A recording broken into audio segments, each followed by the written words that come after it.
सबैजनालाई नमस्कार। नेपाल अनलाइन स्कुलको युट्युब च्यानलमा यहाँहरूलाई धेरै धेरै स्वागत छ।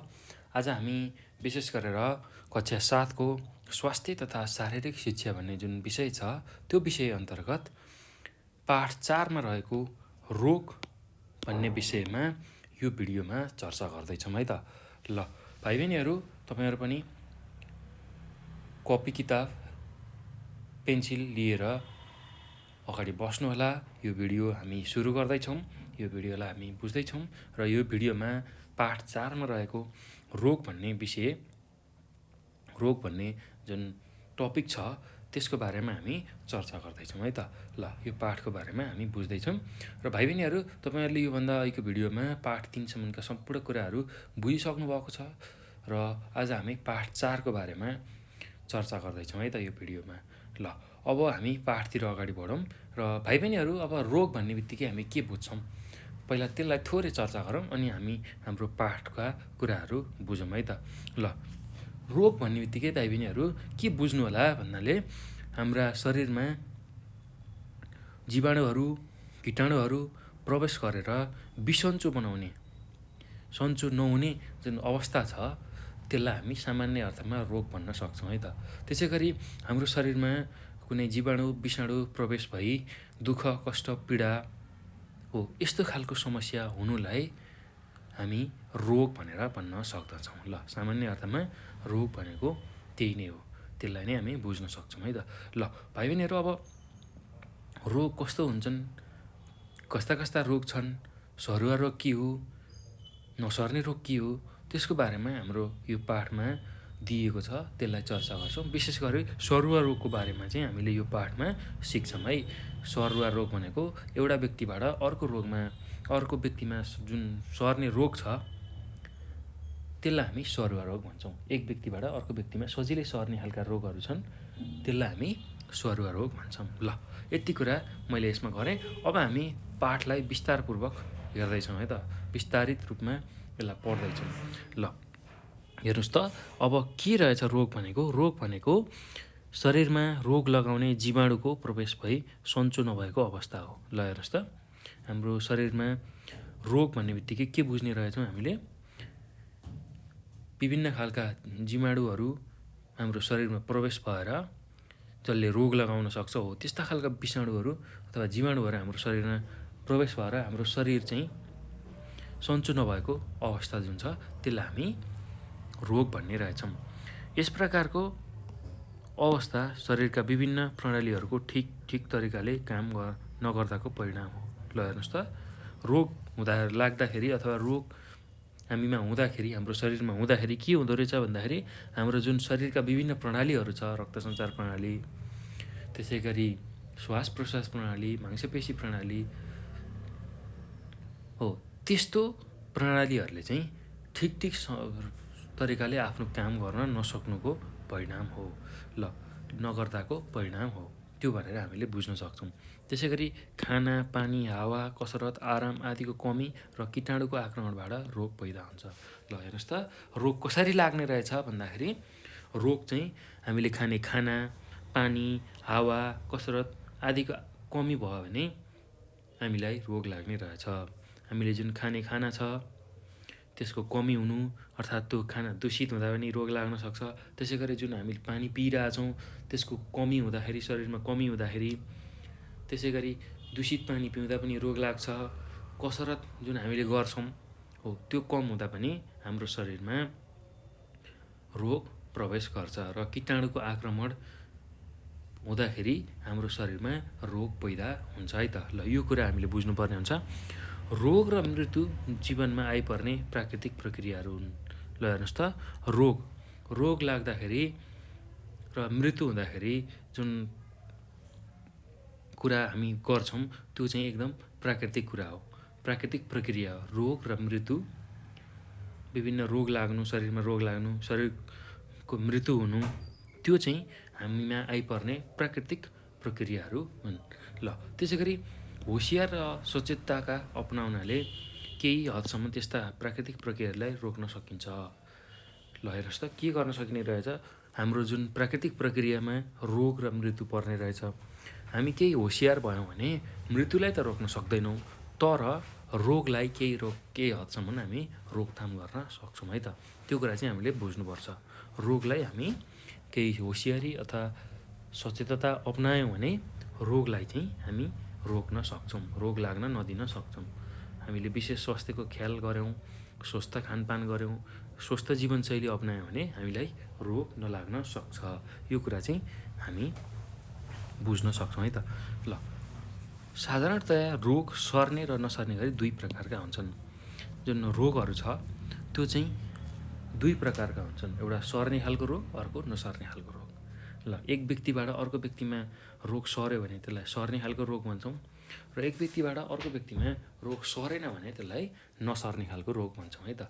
ल, अब त्यसकै बारेमा अब हामी चर्चा गर्छौँ। ल, सुरुमा सरुवा रोगको बारेमा हामी चर्चा गरौँ। सरुवा रोग भनेको के हो त्यसकै बारेमा चर्चा गरौँ। र भाइ बहिनीहरू, हामीले यो पाठभरि नै सरुवा रोगकै बारेमा मात्र चर्चा गर्छौँ है त। विशेष गरेर सरुवा रोगकै बारेमा चर्चा गर्छौँ। कस्ता खालका सरुवा रोग छन्, त्यो रोगका लाग्दाखेरि कस्ता खालका लक्षण देखा पर्छन्, र त्यो रोगको रोकथाम कसरी गर्न सक्छौँ, हामी कसरी ती रोगहरूलाई रोकथाम गर्न सक्छौँ, त्यही बारेमा नै हामीले यसमा चर्चा गर्ने हो। ल, अब सरुवा रोग र सरुवा रोगको बारेमा चर्चा गर्दाखेरि ल, तपाईँहरूले थाहा पाइसक्नुभएको छ, सरुवा रोग भन्ने बित्तिकै एक व्यक्तिबाट अर्को व्यक्तिमा सजिलै सर्ने खालको रोगलाई हामी सरुवा रोग भन्छौँ। ल, अब केले लाग्छ त त्यस्तो खालको सरुवा रोग? एक व्यक्तिबाट अर्को व्यक्तिमा कसरी सरुवा रोग लाग्छ भन्दाखेरि रोगवाहक कीटाणुहरू, ब्याक्टेरिया, त्यसै गरी विषाणुहरू, भाइरस, जसलाई भाइरस भन्ने रहेछौँ विषाणुलाई, प्रोटोजुआ, फन्जाई आदिद्वारा ल्याइने रोगहरू विभिन्न माध्यमबाट एक व्यक्तिबाट अर्को व्यक्तिमा सर्दछन् भने त्यस्ता रोगलाई हामी सरुवा रोग भन्दछौँ। ल, हेर्नुहोस् त, रोग लाग्नलाई, यस्तो सरुवा रोग लाग्नलाई के कारक तत्त्व रहेछ भन्दा एउटा ब्याक्टेरिया रहेछ, अर्को भाइरस रहेछ, अर्को प्रोटोजुआ रहेछ, अर्को फङ्गाई रहेछ, र यी सबै सूक्ष्म जीवाणु, विषाणु र कीटाणुहरू हुन् है। यिनीहरूलाई हामीले नाङ्गो आँखाले देख्न सक्दैनौँ। यसलाई हेर्नको लागि हामीलाई विशेष यन्त्र चाहिन्छ, जसलाई हामी माइक्रोस्कोप भनेर भन्छौँ है। माइक्रोस्कोपबाट मात्रै हामी यस्ता जीवाणुहरू, कीटाणुहरू र परजीवीहरूलाई देख्न सक्छौँ। त्यो कुरा हामीले ख्याल गर्नुपर्छ हो। यस्तै खालका जीवाणु, विषाणु र परजीवीहरूले चाहिँ एक व्यक्तिबाट अर्को व्यक्तिमा चाहिँ यस्ता खालका सरुवा रोग सार्ने रहेछन्। त्यो कुरा हामीले बुझ्नुपर्छ। जुका, झाडापखाला, कालाजार, औलो ज्वरो, HIV एड्स, फिरङ्गी, सुजाक, क्षयरोग, टाइफाइड, हैजा, दादुरा, लहरे खोकी आदि सरुवा रोगका उदाहरण हुन्। ल, के रहेछ त सरुवा रोग भन्दाखेरि हेर्नुहोस् त, जुका रहेछ, झाडापखाला रहेछ, कालाजार रहेछ, औलो ज्वरो रहेछ, HIV एड्स रहेछ, फिरङ्गी रहेछ, सुजाक रहेछ, क्षयरोग रहेछ, टाइफाइड रहेछ, हैजा रहेछ, दादुरा रहेछ, लहरे खोकी आदि सरुवा रोगका उदाहरण हुन्। ल, जुका भन्ने बित्तिकै शरीरमा जुकाहरू पर्नु, त्यसलाई जुका भनिन्छ। झाडापखाला भनेको तारन्तार दिशा लागिरहनु। त्यसै गरी कालाजार जुन लामखुट्टेको टोकाइबाट हुन्छ। त्यसै गरी औलो ज्वरो, त्यो पनि लामखुट्टेको टोकाइबाट ज्वरो आउने हुन्छ। त्यसै गरी HIV एड्स जुन यौन रोगमा पर्दछ, असुरक्षित यौन सम्पर्क गर्दाखेरि यस्तो खालको रोग देखिन्छ। र भिरङ्गी, सुजाक, यो पनि यौन रोगहरू हो, यो पनि सरुवा रोग अन्तर्गत पर्छ। त्यसै गरी क्षयरोग भनेको TB हुनु, ट्युबरक्लोसिस हुनु। त्यसै गरी टाइफाइडको ज्वरो आउनु। त्यसै गरी हैजा लाग्नु, दादुरा, लहरे खोकी लागिरहनु हो। यस्ता खालका जुन सरुवा रोग छन् त्यसकै बारेमा अब हामी चर्चा गर्नेछौँ है त। ल, हेर्नुहोस् त, अब सरुवा रोग के कारणले लाग्छ, त्यसको कारण के हो त, त्यही कारणलाई हामी बुझौँ है त। कजेस अफ कम्युनिकेबल डिजिज भन्छ यसलाई अङ्ग्रेजीमा, सरुवा रोगको कारणलाई। ल, त्यो के कारणले चाहिँ सरुवा रोग लाग्ने रहेछ, सरुवा रोग एक व्यक्तिबाट अर्को व्यक्तिमा सर्ने रहेछ, त्यसकै बारेमा चर्चा गरौँ है त। ल, हेर्नुहोस् त भाइ बहिनीहरू, सरुवा रोगको कारणमा पहिलो कारण के रहेछ, शरीरमा बाह्य कीटाणु, विषाणु, फन्जाई तथा परजीवीको सङ्क्रमण। ल, हेर्नुहोस् त, जब हाम्रो शरीरमा बाह्य कीटाणुहरू, विषाणु, फन्जाई र परजीवीहरू छिर्छन्, त्यसले सङ्क्रमण गर्न थाल्छ, आफ्नो सङ्ख्या वृद्धि गर्न थाल्छ र हामीलाई रोग लाग्छ। ल यो कुरा हामीले बुझ्नुपर्छ। त्यसै गरी अर्को कारण के रहेछ भन्दाखेरि हेर्नुहोस् त, मानिसको अस्वस्थ व्यवहार, फोहोर तथा सरसफाइको कमी। ल हेर्नुहोस् त, मानिसको आफ्नै अस्वस्थ व्यवहार रहेछ, उसले सरसफाइमा ध्यान दिएन, फोहोर तथा सफाइको कमी भयो भने हामीलाई सर्वरोग लाग्ने रहेछ। ल जस्तै कि तपाईँहरूले हात नधोइकन खाने, चर्पी गएर आएपछि साबुन पानीले हात नधुने, त्यस्तै गरी फोहोरमा काम गरेर यत्तिकै त्यही फोहोर हातले खाने गऱ्यो भने त्यो फोहोरमा भएका जुन कीटाणु जीवाणुहरू हुन्छ त्यो हाम्रो शरीरभित्र प्रवेश गर्छ र त्यसले रोग ल्याउँछ है त, त्यसले सर्वरोग निम्ति आउँछ। ल त्यस्तै गरी दूषित वातावरण। ल दूषित वातावरण, फोहोर वातावरणमा कीटाणुहरू जताततै हुन्छन्, त्यो कुरा हामीले बुझ्नुपर्छ र त्यही कीटाणुहरू हाम्रो शरीरमा प्रवेश गरेपछि त्यसले सर्वरोग फैलाउँछ है त। ल त्यो कुरा बुझ्नु होला। त्यसै गरी बासी, अर्को के रहेछ कारण भन्दा बासी सडे गलेका र झिङ्गा भन्केका खाना। ल हेर्नुहोस् त, बासी सडे गलेका र झिङ्गा भन्केका खानामा विभिन्न कीटाणु जीवाणु फन्जाई आदि रहेको हुन्छ। हो त्यही कुराहरू हामीले खायौँ भने त्यही कुरा हाम्रो शरीरमा प्रवेश गर्छ र हामीलाई रोग लगाउँछ, यस्ता सरुवा रोग फैलिने सम्भावना हुन्छ। त्यसै गरी अब स्वास्थ्य सम्बन्धी ज्ञानको अभाव, कस्तो खालको खानपान गर्नुपर्छ, कसरी स्वस्थ भइन्छ, हो त्यस्तो खालको ज्ञान हामीमा भएन भने हामीलाई सरुवा रोगहरू लाग्न सक्छ। ल त्यो कुरा चाहिँ हामीले बुझ्नुपर्छ है भाइ बहिनीहरू। ल हेर्नुहोस् त, हामीले भर्खरै के बुझ्यौँ, सरुवा रोगको कारणहरू बुझ्यौँ। ल के रहेछ त सरुवा रोगको कारण? ल फेरि मैले एकपटक दोहोऱ्याएँ। ल हेर्नुहोस् त, यसलाई पहिलो कारण के रहेछ, हाम्रो शरीरमा बाह्य कीटाणु विषाणु फन्जाई आदि अथवा परजीवीको सङ्क्रमण हुनु। त्यस्तै अर्को कारण के रहेछ भन्दाखेरि, अर्को कारण मानिसको अस्वस्थ व्यवहार, फोहोर तथा सफाइको कमी। ल त्यसै गरी अर्को कारण के रहेछ भन्दा दूषित वातावरण। त्यस्तै गरी अर्को कारण बासी सडे गलेका र झिङ्गा भन्केका खाना। त्यसै गरी अर्को कारण स्वास्थ्य सम्बन्धी ज्ञानको अभाव। ल यस्तो खालको कारण चाहिँ सरुवा रोगको रहेछ। ल अब यो बुझिसकेपछि अब हामी के अर्को कुरा बुझ्छौँ भन्दाखेरि, सरुवा रोग सर्ने माध्यम। ल के को माध्यमबाट चाहिँ यो सरुवा रोग एक व्यक्तिबाट अर्को व्यक्तिमा सर्ने रहेछ, त्यही कुरा अब बुझ्दैछौँ हामी। ल हेर्नुहोस् त, एकदम सजिलो छ। सरुवा रोग सर्ने माध्यम, जसलाई हामी अङ्ग्रेजीमा modes of transmission of communicable disease भनेर भन्छौँ है। ल यो अङ्ग्रेजी शब्दावली पनि तपाईँहरूले याद गर्नुहोला, modes of transmission of communicable disease. ल हेर्नुहोस् त, अब सरुवा रोग कसरी सर्छ त एक व्यक्तिबाट अर्को व्यक्तिमा, त्यही कुरा बुझ्दैछौँ। सरुवा रोग अथवा रोग सर्ने माध्यम धेरै प्रकारका हुन्छन्, तीमध्ये केही माध्यमहरू यस प्रकारका छन्। ल हेर्नुहोस् त, पहिलो माध्यम के रहेछ त्यसलाई बुझौँ है त हामी। पहिलो माध्यम भनेको रोगी व्यक्तिसँगको प्रत्यक्ष सम्पर्क, जस्तै रोगी व्यक्तिसँग लसपस गर्ने, यौन सम्पर्क गर्ने, जुठो खाने आदि। ल हेर्नुहोस् त, सरुवा रोग एक व्यक्तिबाट अर्को व्यक्तिमा कसरी सर्ने रहेछ भन्दाखेरि, रोगी व्यक्तिसँगको प्रत्यक्ष सम्पर्क। ल रोगी व्यक्तिसँगै बस्ने, खाने, उसकै जुठो खाने, उसँग यौन सम्पर्क गर्ने, यस्ता खालका कार्य गरियो भने एक व्यक्तिबाट अर्को व्यक्तिमा सजिलै यस्ता खालका सरुवा रोग सर्ने रहेछ, त्यो कुरा हामीले बुझ्नुपर्छ है। ल अब अर्को के कारण हुनसक्छ हेरौँ त, रोगी व्यक्तिसँगको अप्रत्यक्ष सम्पर्क, जस्तै रोगीले प्रयोग गरेका लुगाफाटा, रुमाल, भाँडाकुँडा आदि अरूले प्रयोग गर्नु। ल हेर्नुहोस् त, होइन रोगी व्यक्तिसँग प्रत्यक्ष सम्पर्कमा हुँदाखेरि आएको थियो, अहिले रोगी व्यक्तिसँग प्रत्यक्ष सम्पर्क नहुँदा पनि रोग आउने रहेछ। त्यो भनेको कस्तो भन्दा, जो व्यक्ति रोगी छ त्यसले प्रयोग गरेको जुन सामानहरू छ, तौलिया, रुमाल, त्यसै गरी भाँडाकुँडा, उसले प्रयोग गरेको लुगा, हो त्यो अरू स्वस्थ व्यक्तिले प्रयोग गर्यो भने त्यो स्वस्थ व्यक्तिमा पनि त्यो लुगाफाटो, भाँडाकुँडा, रुमालमा भएका जुन कीटाणु विषाणु जीवाणु छ उसमा सर्न सक्छ है त। त्यसरी एक व्यक्तिबाट अर्को व्यक्तिमा चाहिँ रोग फैलिने रहेछ। ल यो कुरा हामीले बुझ्नुपर्छ। अब हेर्नुहोस् त, अर्को के छ, श्वास, खाना र पानी। ल हेर्नुहोस् त, श्वास, खाना र पानी, हामीले जुन सास फेर्छौँ त्यो सासको माध्यमबाट पनि रोग एक व्यक्तिबाट अर्को व्यक्तिमा फैलिने रहेछ। ल अहिलेको कुरा गर्दा भाइ बहिनीहरू, जुन कोरोना भाइरस हामीले भन्यौँ कोभिड-19, त्यो पनि श्वासबाट एक व्यक्तिबाट अर्को व्यक्तिमा फैलने हामीले पाएका छौँ है त। ल त्यस्तै गरी खाना, जुन खाना हामीले खाएको हुन्छौँ त्यो खाना अर्को व्यक्तिले खायो जुन रोगी व्यक्तिको खाना अर्को स्वस्थ व्यक्तिले खायो भने पनि हामीलाई सरुवा रोग लाग्ने रहेछ। त्यस्तै रोगी व्यक्तिले खाएको पानी पिएको पानी हो त्यही पानी हामीले पियौँ अर्थात् स्वस्थ व्यक्तिले पियो भने त्यसलाई पनि सरुवा रोग लाग्ने रहेछ। त्यसै गरी अर्को कारण के रहेछ रोग सर्ने माध्यम भनेको रोग सर्ने माध्यम जुम्रा उपियाँ लामखुट्टे र जनावरको टोकाइ। ल हेर्नुहोस् त जुम्रा उपियाँ लामखुट्टे र जनावरको टोकाइबाट पनि यस्ता खालका सरुवा रोगहरू लाग्ने रहेछ। ल लामखुट्टेबाट कालाजार औलो ज्वरो यस्ता खालका रोगहरू लाग्छ है त।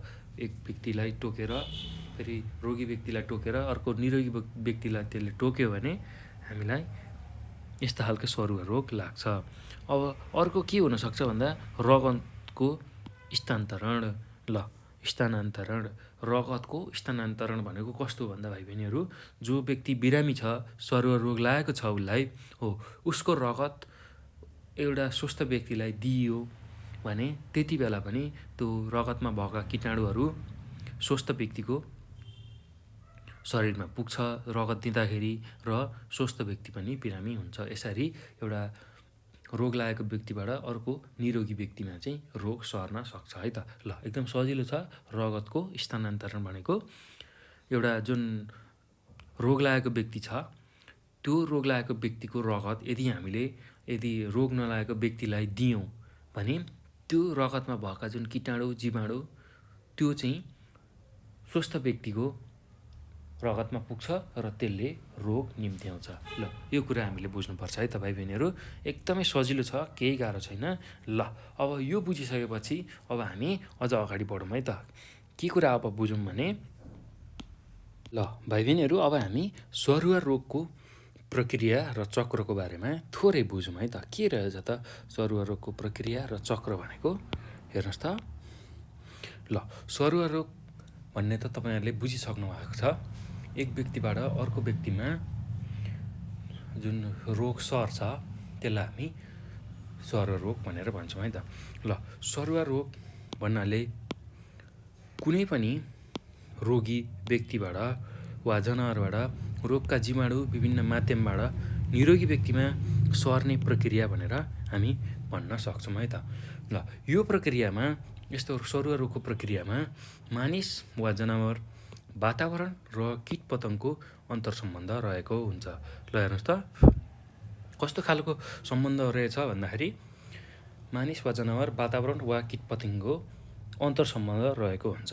ल हेर्नुहोस् अब एक व्यक्तिमा रोग लाग्नको लागि कीटाणु जीवाणु कारक तत्त्व हुन्छन् हो यस्तो खालको जीवाणु कीटाणु कहाँबाट आउने रहेछ भन्दाखेरि हाम्रो वातावरण फोहोर हुँदाखेरि त्यसै गरी विभिन्न किरा फट्याङ्ग्रा जनावरहरूको टोकाइ हो यस्तोबाट यो रोगहरू हामीमा आउने रहेछ र त्यही रोग चाहिँ फेरि अर्को निरोगी व्यक्तिमा सर्ने रहेछ विभिन्न यही वातावरणकै माध्यमबाट हावा पानी हो यसको माध्यमबाट सर्ने रहेछ। ल यसरी हामी बुझ्न सक्छौँ है सरुवा रोगको प्रक्रियालाई। अब सरुवा रोगको चक्रको बारेमा थोरै कुरा गरौँ। सरुवा रोगको चक्र भन्नाले कुनै रोगका कीटाणु व्यक्तिको शरीरमा कुनै माध्यमबाट प्रवेश गरेपछि शरीरमा देखा पर्ने विभिन्न अवस्थालाई बुझाउँछ। ल हेर्नुहोस् त रोगको कीटाणु कुनै पनि माध्यमबाट हाम्रो शरीरमा प्रवेश गर्यो र त्यसले विभिन्न खालका लक्षणहरू देखायो विभिन्न खालको अवस्थाहरू हुन्छन् त्यसमा विभिन्न खालका लक्षणहरू देखा पर्छन् हो त्यही अवस्थालाई चाहिँ हामी सरुवा रोगको चक्र भनेर भन्ने रहेछौँ। ल यति कुरा हामीले यसमा बुझ्नु पर्यो है भाइ बहिनीहरू। ल अब हामी के पढ्दैछौँ के बुझ्दैछौँ भन्दाखेरि केही सरुवा रोगको लक्षण सर्ने तरिका र बस्ने उपायहरूको बारेमा यो पाठमा चर्चा गर्छौँ है त। सरुवा रोग त्यसको लक्षण सर्ने तरिका र बच्ने उपाय कसरी त्यो सरुवा रोगबाट हामी बच्न सक्छौँ त्यसकै बारेमा अब हामी छलफल गर्दैछौँ है त। ल हेर्नुहोस् त भाइ बहिनीहरू एकदम सजिलो छ र रमाइलो छ यो पाठ। ल केही सरुवाहरूको रोगको लक्षण सर्ने तरिका र बच्ने उपायहरू के हुन सक्छन् त्यसलाई छलफल गरौँ है त। सरुवा रोग धेरै प्रकारका छन्। ल हेर्नुहोस् त जुन सरुवा रोग हामीले चर्चा गर्दैछौँ त्यो धेरै प्रकारका छ। त्यसमध्ये यस पाठमा केही सरुवा रोगका लक्षण सर्ने तरिका र बच्ने उपायहरूबारे वर्णन गर्नेछौँ। ल हेर्नुहोस् त, अब पहिलो के छ? धनुष्टङ्कार। ल धनुष्टङ्कार, जसलाई टेटानस भनेर हामी भन्छौँ है त। हामी अङ्ग्रेजीमा यसलाई टेटानस भनेर भन्छौँ। ल अब यसको बारेमा हामी चर्चा गरौँ। के हो त टेटानस भनेको, के हो धनुष्टङ्कार भनेको, के हो यसको लक्षण, के हो यसको सर्ने तरिका, के हो र योबाट कसरी बच्न सकिन्छ, त्यसकै बारेमा हामी चर्चा गरौँ है त। ल अब धनुष्टङ्कार भन्ने जुन रोग छ त्यो चाहिँ के कारणको ब्याक्टेरियाले हुन्छ भन्दाखेरि, के नाम गरेको ब्याक्टेरियाले हुन्छ भन्दा क्लस्ट्रिडियम टिटानी भन्ने जुन ब्याक्टेरिया छ हो त्यसको कारणले हुन्छ। ल के नाम रहेछ? क्लस्ट्रिडियम टिटानी भन्ने जुन ब्याक्टेरिया छ, ल त्यो ब्याक्टेरियाको नाम के रहेछ? धनुष्टङ्कार लगाउने ब्याक्टेरियाको नाम भाइ बहिनीहरू, ल उच्चारण गर्नुहोस् त यसलाई। क्लस्ट्रिडियम टिटानी हो। यो ब्याक्टेरियाले चाहिँ धनुष्टङ्कारको सङ्क्रमण हुने रहेछ। धनुष्टङ्कार प्राय बच्चालाई लाग्ने रोग हो। ल हेर्नुहोस् त, धनुष्टङ्कार प्राय कसलाई लाग्ने रहेछ? बच्चाहरूलाई लाग्ने रोग रहेछ। मानिस, गाई, घोडा, बाख्रा जस्ता जनावरहरूको दिसा, खिया लागेको हात हतियार, प्रदूषित माटो मार्फत काटेको घाउ वा बच्चाको नाइटोबाट शरीरभित्र जीवाणु प्रवेश गर्छ। ल हेर्नुहोस् त, यो क्लस्ट्रिडियम टिटानी भन्ने जुन ब्याक्टेरिया छ त्यो कसरी छिर्ने रहेछ मान्छेको शरीरमा भन्दाखेरि, मान्छे अथवा गाई, भैँसी हो यिनीहरूको दिसाबबाट विशेष गरेर, त्यसै गरी खिया लागेको हात हतियार, किला काँटी हो, खिया लागेको किला काँटीले काट्दाखेरि, घोच्दाखेरि, त्यसै गरी प्रदूषित माटोमा हामीले काटेको घाउहरू पर्यो भने र बच्चाको नाइटोबाट चाहिँ हाम्रो शरीरमा यस्तो खालको जीवाणु प्रवेश गर्ने रहेछ। ल अब त्यो जीवाणु हाम्रो शरीरमा प्रवेश हुने बित्तिकै कस्ता खालका लक्षणहरू देखा पर्छन् त धनुष्टङ्कारको भन्दाखेरि, अब त्यसकै बारेमा हामी यहाँ छलफल गरौँ है त भाइ बहिनीहरू। ल हेर्नुहोस् त, लक्षणहरू के भनिरहेछन् भन्दा, बच्चाले आमाको दुध चुस्न सक्दैन। ल पहिलो लक्षण के रहेछ धनुष्टङ्कारको भन्दाखेरि, बच्चाले आमाको दुध चुस्न नसक्ने रहेछ। बच्चाले आफ्नो आमाको दुध चुस्न सक्दैन। त्यस्तै मुख तथा बङ्गाराको वरिपरि मासु कडा हुन्छ। मुख तथा बङ्गाराको वरिपरिको मासु जुन छ त्यो एकदम कडा हुन्छ। र अर्को लक्षण के देखिने रहेछ भन्दा, शरीर पछाडितिर धनुष जस्तै बाङ्गिन्छ। हाम्रो शरीर पछाडितिर धनुष जस्तै बाङ्गिन्छ। ल हेर्नुहोस् त, यहाँ चित्रमा पनि देखाएको छ भाइ बहिनीहरू। ल यस्तारी शरीर चाहिँ बाङ्गिने रहेछ धनुष जस्तै। त्यसै गरी खाना चपाउन र निल्न सकिँदैन। क्रमिक रूपमा श्वास प्रश्वासमा बाधा पुग्छ। ल हेर्नुहोस् त, खाना चपाउन र निल्न गाह्रो हुने र बिस्तार श्वास प्रश्वासमा बाधा पुग्ने हुन्छ। त्यसै गरी घाँटीको मांसपेशी, खुम्ची, स्वर नखुल्ने हुन्छ। घाँटीको मांसपेशी जुन छ त्यो खुम्चिएर स्वरै नखुल्ने हुन्छ। ल यस्ता खालका लक्षण चाहिँ धनुष्टङ्कार हुँदा हुने रहेछन्। ल अब त्योबाट बच्ने उपाय के रहेछन् त?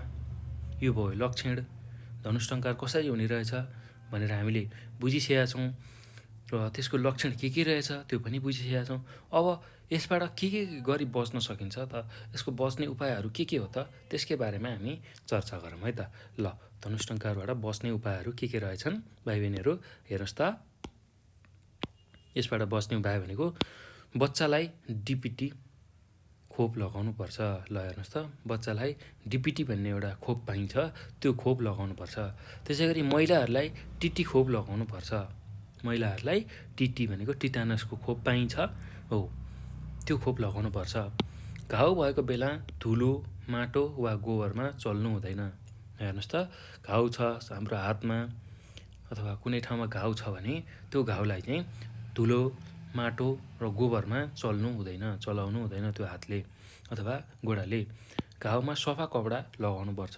घाउमा सफा कपडा लगाउनुपर्छ, यो पनि बस्ने तरिका हो। त्यसै गरी खिया परेको हतियारले घाउ भएमा 24 घन्टाभित्र टिटी खोप लगाउनुपर्छ। ल, खिया लागेको हात हतियार, किला, काँटी, चक्कु यस्तो खालको औजारले काट्यो भने 24 घन्टाभित्र हामीले टिटीको खोप लगाउनुपर्छ, टिटानसको खोप लगाउनुपर्छ।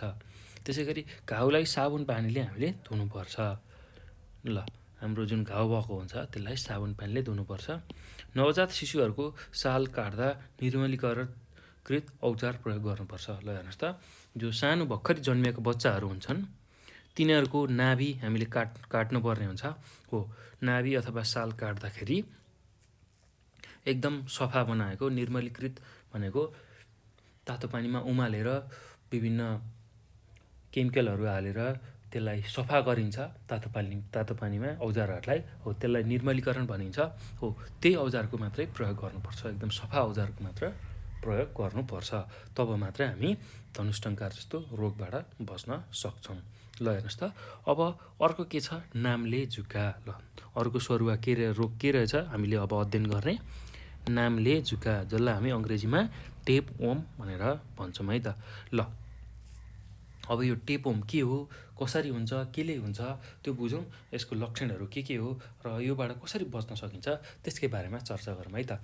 ल, नामले जुका नाम्लो आकारमा पाइने परजीवी हो। ल हेर्नुहोस् त, नामले जुका कसरी आएको रहेछ, नाम्लो आकार। तपाईँहरूले नाम्लो त देखिहाल्नु भएको छ होला, हाम्रो गाउँघरमा हुने जुन भारी बोक्नको लागि प्रयोग गरिने नाम्लो छ, हो त्यस्तै आकारमा पाइने परजीवी हो नाम्ले जुको है त।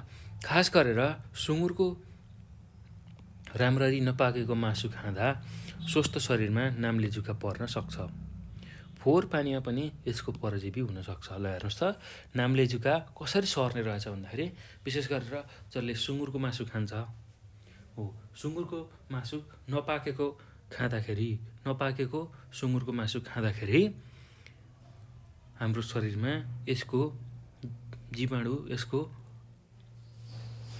जीवाणुहरू हामीमा सर्न सक्छ, यसको परजीवी हामीमा आउन सक्छ, हाम्रो शरीरभित्र प्रवेश गर्न सक्छ है त। ल, के रहेछ, कसरी सर्ने रहेछ नामले जुका भाइ बहिनीहरू, सुँगुरको नपाकेको मासु खाइयो भने हाम्रो स्वस्थ शरीरमा नामले जुका पर्न सक्छ है त। त्यस्तै गरी प्रदूषित पानीमा पनि यसका कीटाणुहरू हुन्छन्, यसका परजीवीहरू हुन्छन्, त्यसबाट पनि हामीलाई नामले जुका पर्न सक्छ है त।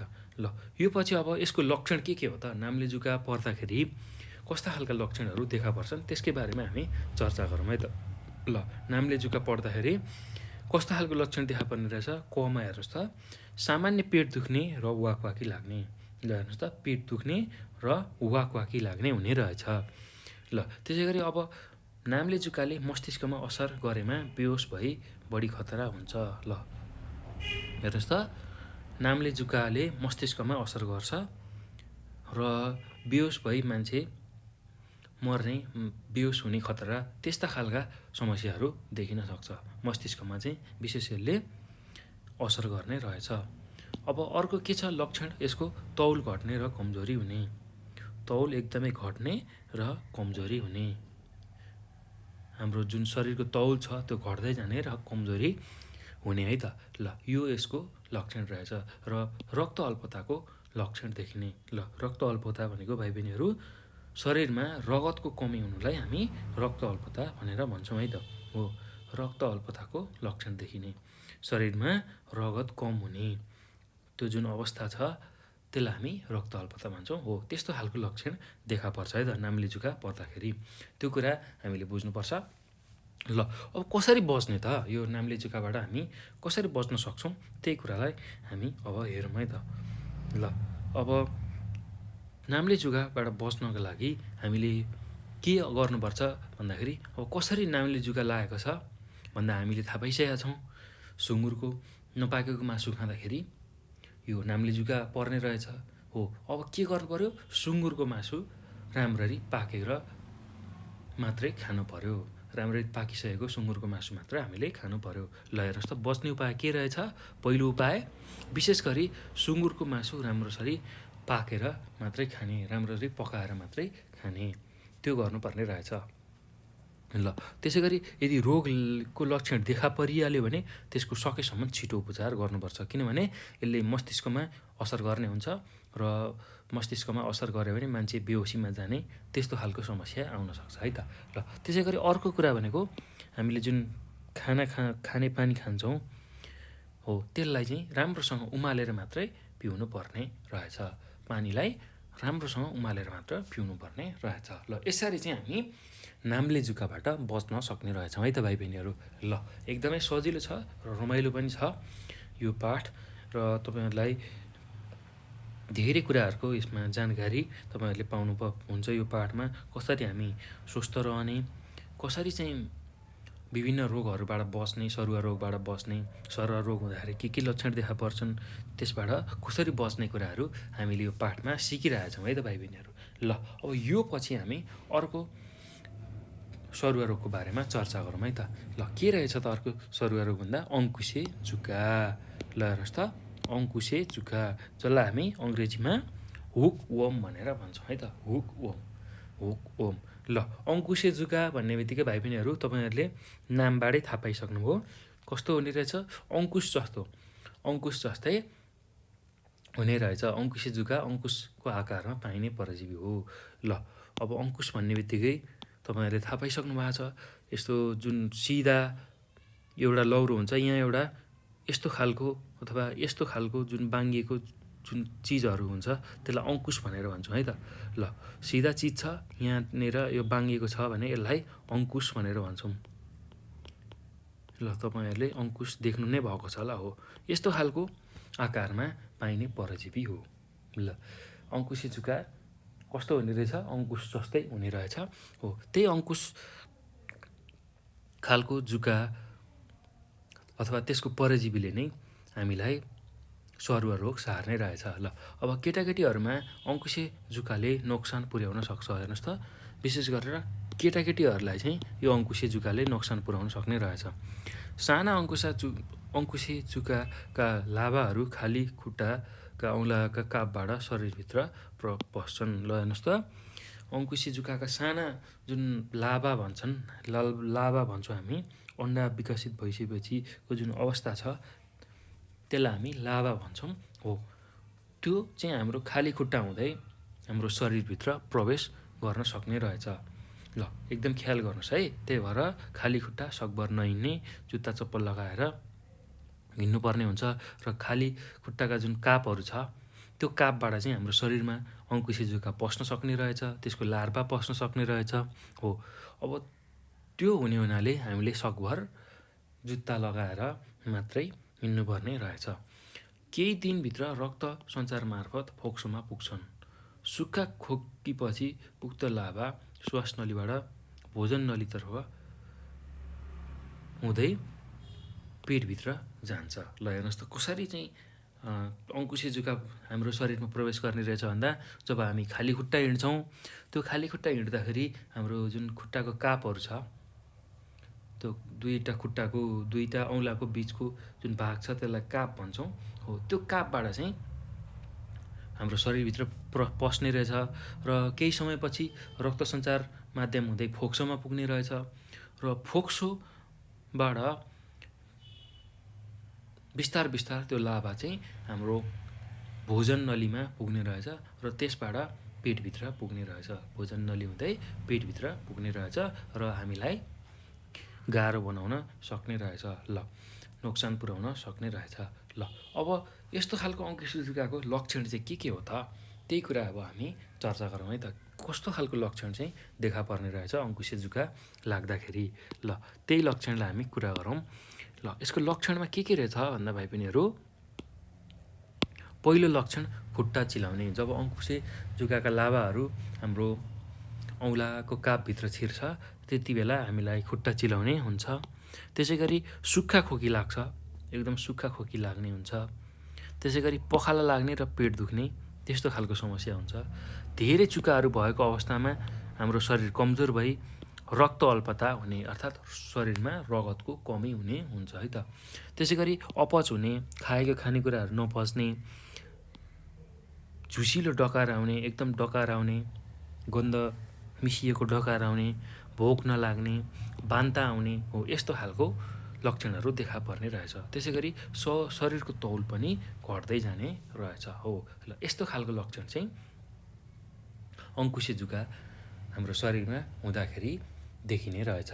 ल के रहेछ लक्षणहरू भाइ बहिनीहरू हामीले भर्खरै चर्चा गऱ्यौँ।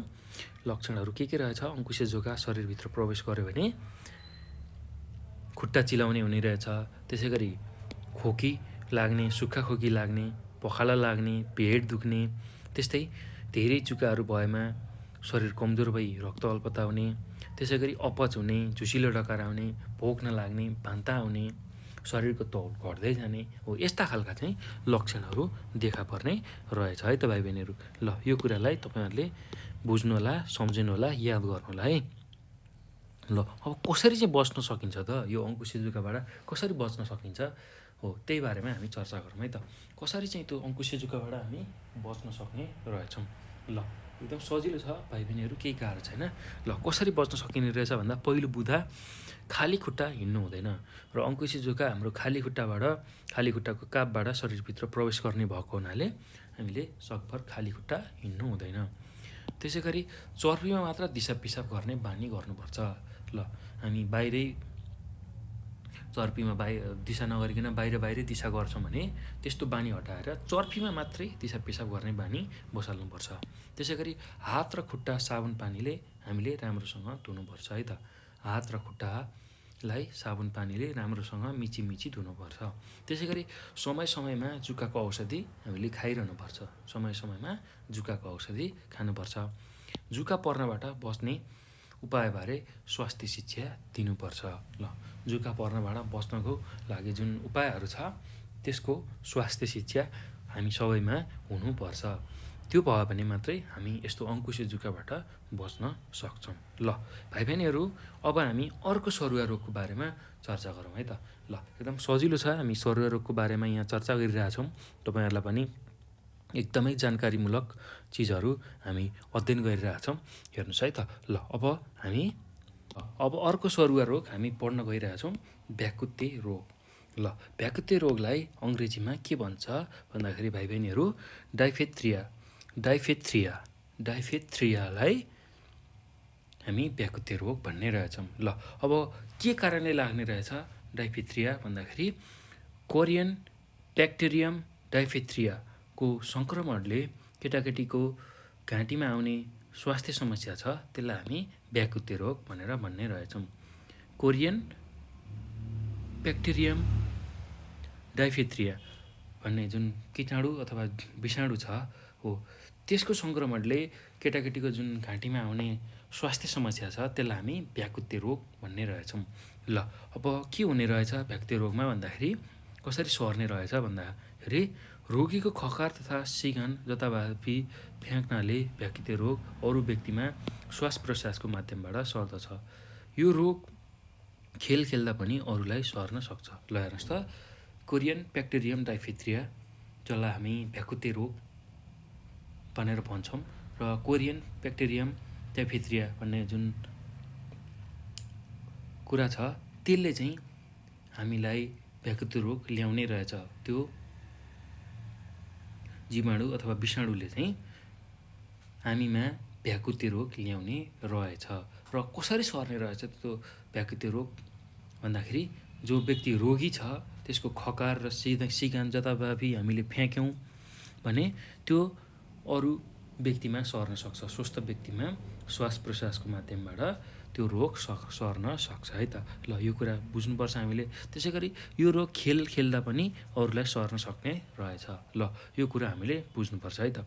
ल अब यसको लक्षण के हो त, यो भ्याकुते रोगको लक्षण के रहेछ त्यही कुरा बुझौँ है त। त्यसकै बारेमा हामी चर्चा गरौँ।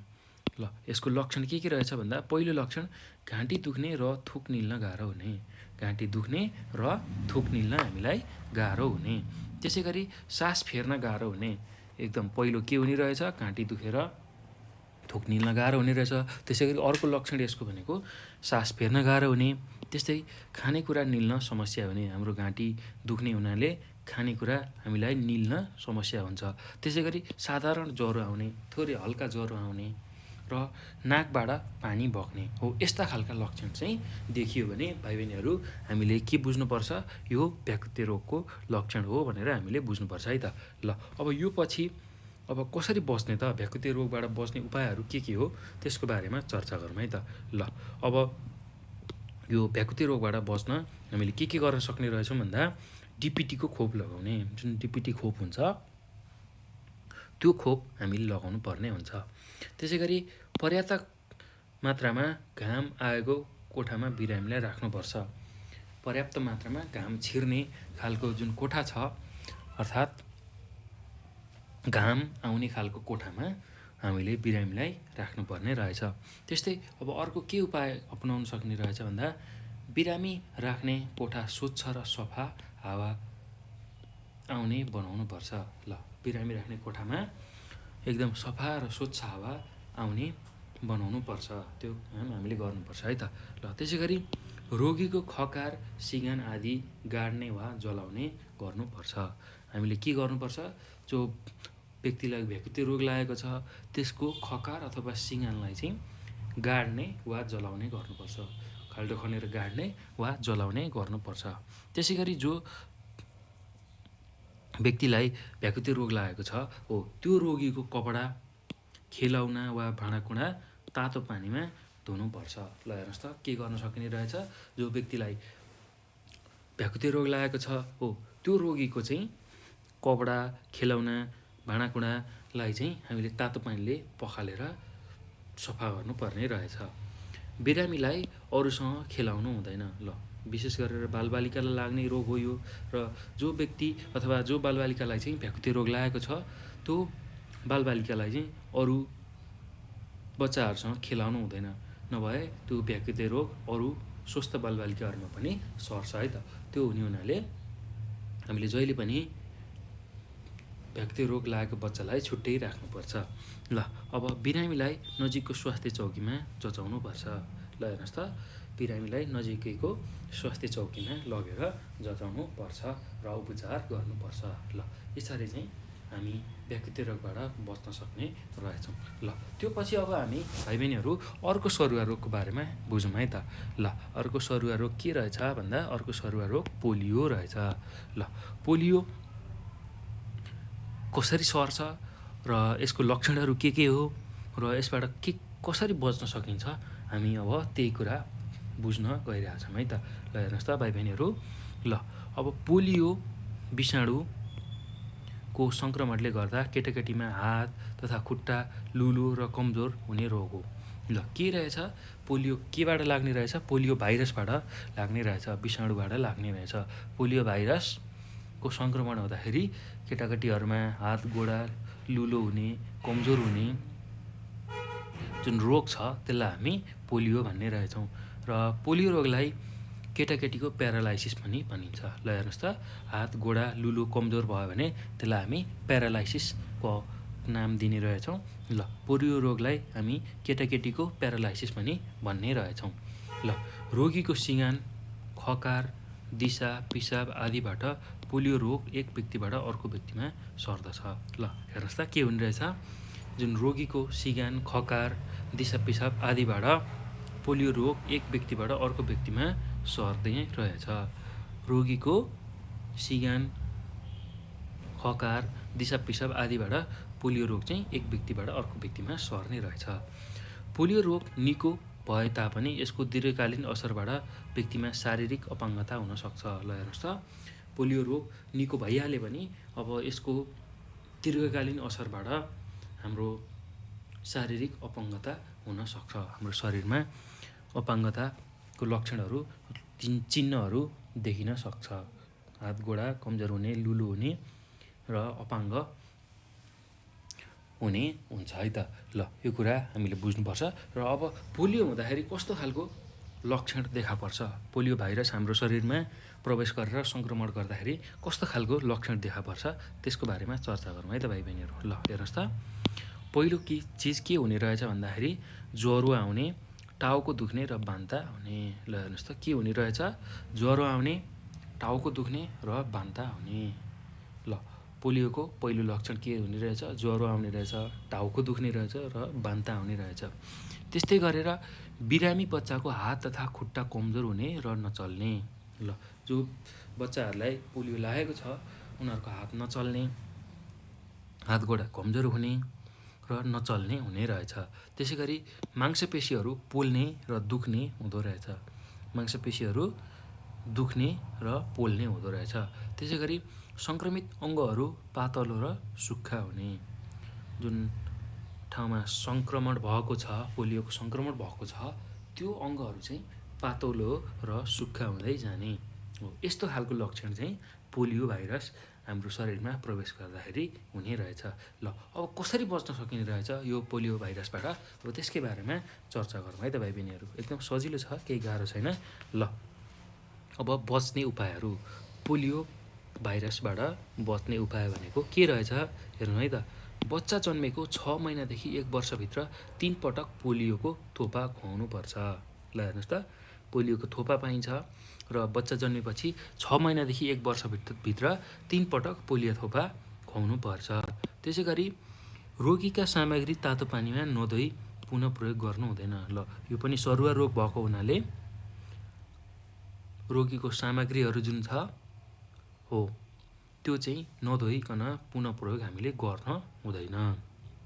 ल त्यस्तै गरी बिरामीको मलमूत्र निश्चित ठाउँमा विसर्जन गर्ने वा गाड्नुपर्छ। ल जो व्यक्तिलाई, जो बच्चालाई पोलियो लागेको छ हो त्यस्ता खालका बच्चाको जुन दिसा पिसाब छ त्यसलाई चाहिँ एकदम राम्रो ठाउँमा व्यवस्थित गर्नुपर्छ, विसर्जन गर्नुपर्छ अथवा गाड्नुपर्छ। ल यो गरियो भने चाहिँ हामी पोलियोबाट बच्न सक्ने रहेछौँ। ल हेर्नुहोस् त, अब यो पछि हामी अझै अर्को सरुवा रोगको बारेमा चर्चा गर्छौँ, निमोनिया, जसलाई निमोनिया भनेर भन्छौँ है त। ल अब निमोनिया के कारणले सर्छ, कसरी सर्छ र यसबाट कस्ता खालका लक्षणहरू शरीरमा देखा पर्छन् र कसरी यो निमोनियाबाट हामी बच्न सक्छौँ त्यसकै बारेमा अब चर्चा गरौँ है त।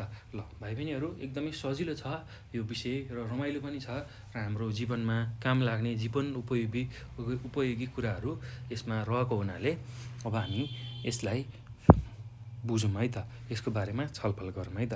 ल हेर्नुहोस् त, अब निमोनिया। ल निमोनिया के कारणले हुने रहेछ भन्दाखेरि न्युमोकोकस ब्याक्टेरियाको सङ्क्रमणले केटाकेटीको नाक, कान, घाँटी लगायत खानानली तथा श्वास नलीमा समेत आक्रमण गरेको अवस्थालाई निमोनिया भनिन्छ। ल हेर्नुहोस् त, के कारणले हुने रहेछ भन्दाखेरि